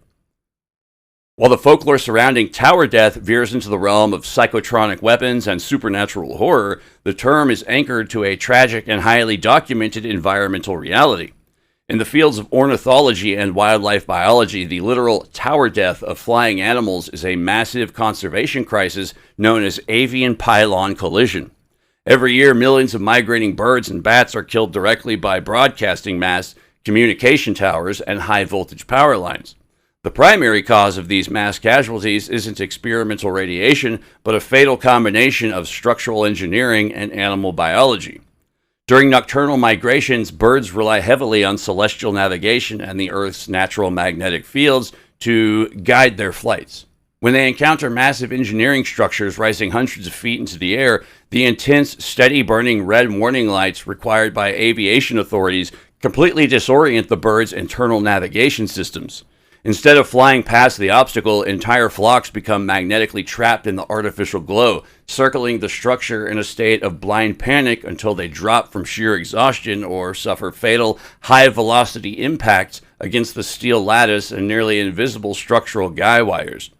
Biologists have also discovered a unique physiological vulnerability regarding bats and electrical infrastructure.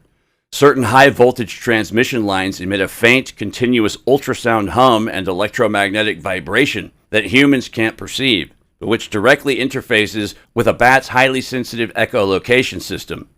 Mistaking the tower or the line for a natural landmark, or becoming completely blinded by the acoustic interference, the animals fly straight into the hardware. This devastating ecological toll proves that our expanding communication networks don't need to be supernatural or weaponized to alter the environment. The simple physical footprint of our digital infrastructure is already inherently hostile to the natural world. Within urban exploration communities, reports similar to the wire walker phenomena discussed earlier cluster around subterranean environments. One widely circulated account from r/urban exploration in 2020 describes an expedition into a series of abandoned subway tunnels beneath Philadelphia. The witness reported sections of a wall coated in black, oily residue that appeared to subtly shift under direct light. As the explorer moved deeper into the tunnel, the residue briefly coalesced into a humanoid silhouette that detached from the wall and moved parallel to their position. The witness described a persistent petroleum-like smell mixed with sharp electrical undertones reminiscent of ozone, alongside a faint static sensation in the surrounding air. When illuminated directly, the figure collapsed back into the tunnel surface, leaving only smeared traces consistent with the industrial buildup already present. Additional accounts collected by paranormal researcher Albert S. Rosales in his Humanoid Encounters archive describe industrial environments in which human-shaped figures appear to emerge directly from structural materials. One case from Detroit details figures observed forming from concrete walls inside an abandoned manufacturing facility, transitioning between solid and fluid-like states as they moved. Witnesses reported sudden temperature drops, a damp mineral odor resembling wet stone, and intermittent bursts of electromagnetic interference accompanied by ozone-like scents. The entities reportedly ceased coherent movement once directly observed, seemingly collapsing back into the architecture from which they appeared to originate. Across these accounts, a recurring sensory cluster emerges: electrical interference, metallic taste, auditory ringing, and the consistent presence of ozone-like atmospheric distortion. In John Keel's The Eighth Tower, he repeatedly identifies this combination of effects as a hallmark of what he terms ultra-terrestrial contact environments, situations in which perception appears destabilized by electromagnetic or informational overload conditions. Within this framework, ozone isn't merely a byproduct of physical discharge, but a reoccurring environmental marker reported in moments where witnesses perceive anomalous intelligences interacting with technologically or electrically active spaces.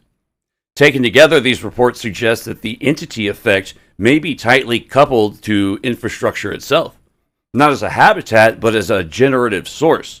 Electrical systems, tunnels, and industrial structures don't merely host anomalies in these narratives. They appear to produce perceptual conditions under which anomalous figures can temporarily stabilize.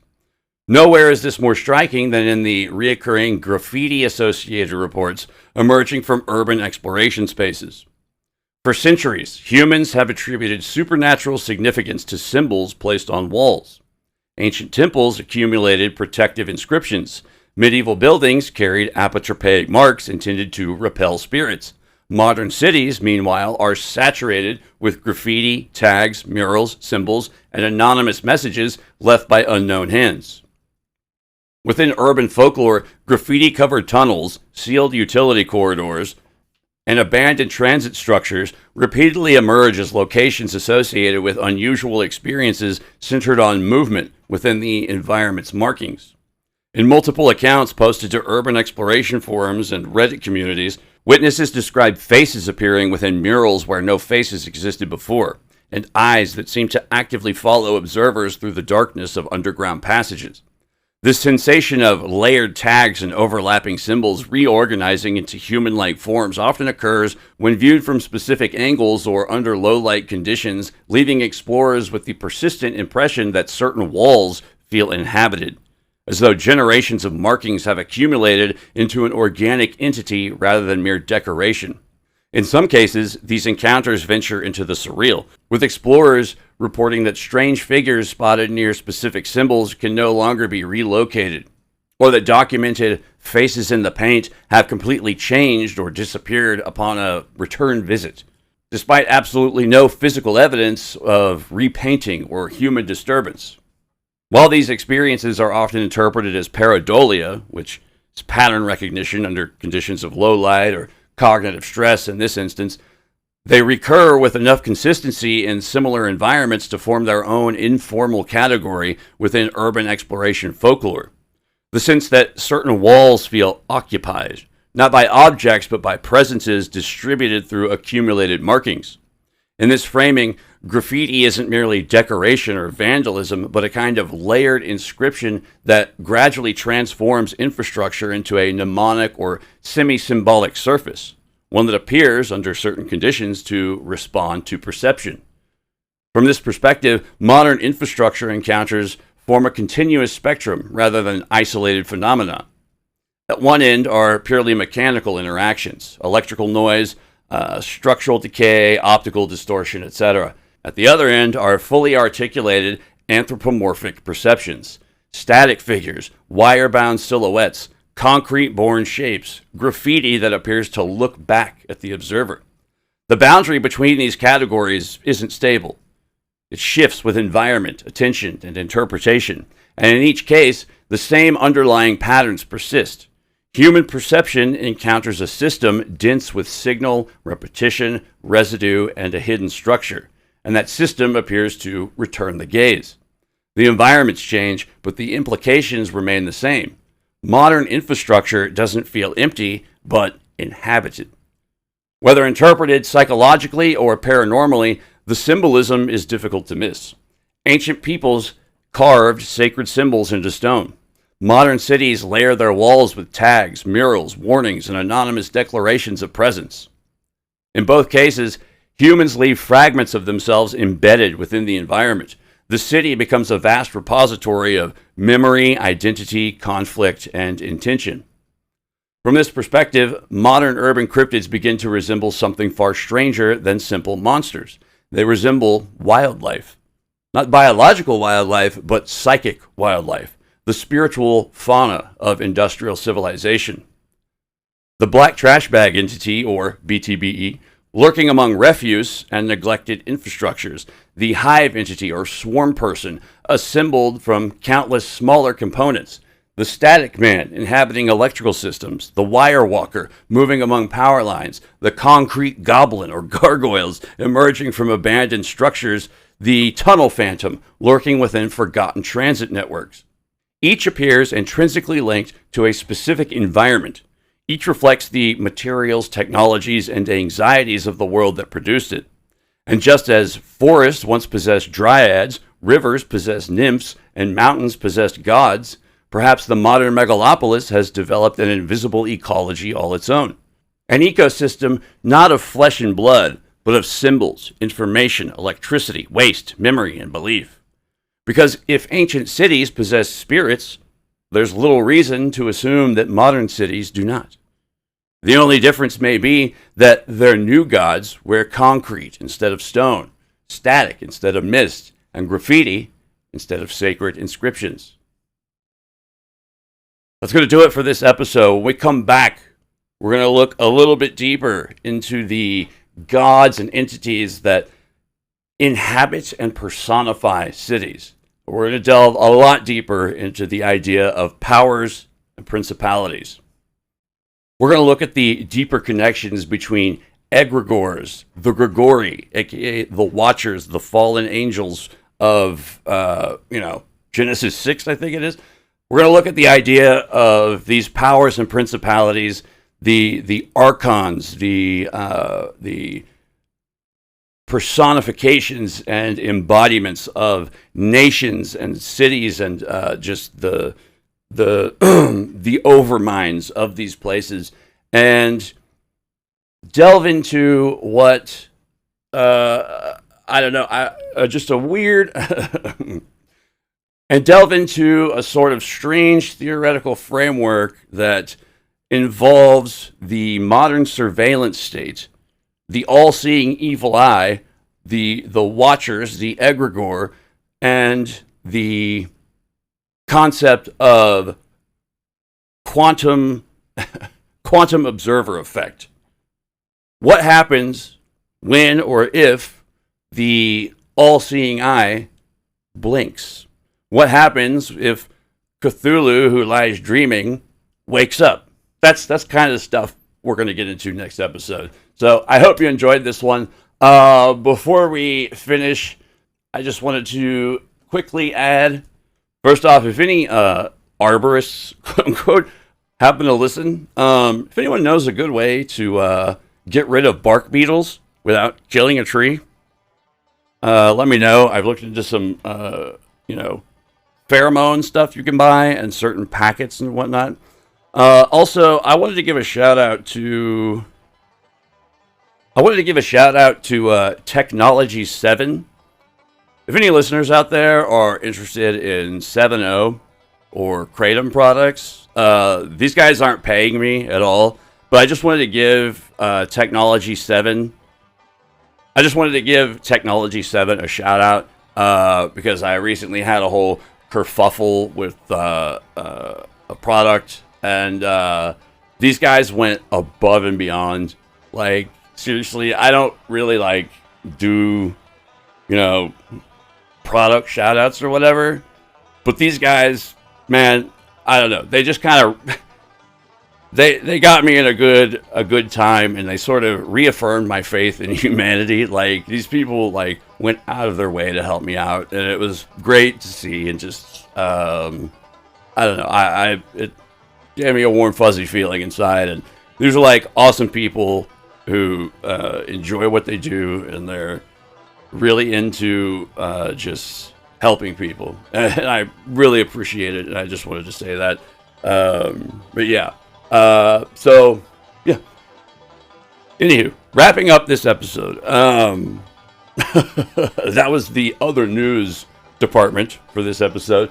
Join us here again next week. Like I said, we're going to be getting into the overarching semi-biblical sort of Judeo-Christian and Islamic Abrahamic frameworks of a lot of this stuff, where it overlaps with quantum science and mysticism and paranoia and the surveillance state, etc. So, yeah, hopefully you guys enjoyed this episode. Again, thank you guys. Like I said at the beginning of the episode, man, you guys are fucking awesome. I greatly appreciate everything you guys do so much, and it's overwhelming. It's heartwarming. And I really appreciate it. And thank you. Just thank you very much. You guys are the best. This has been Kooks, Cranks, and Iconoclast, the podcast. And I will see you next episode. From the peaks and valleys of high strangeness to deep weirdness in the outer limits of the Twilight Zone. Peace.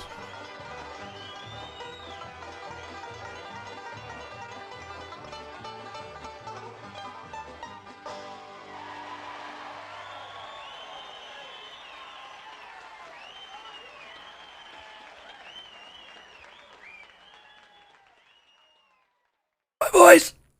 My goddamn voice!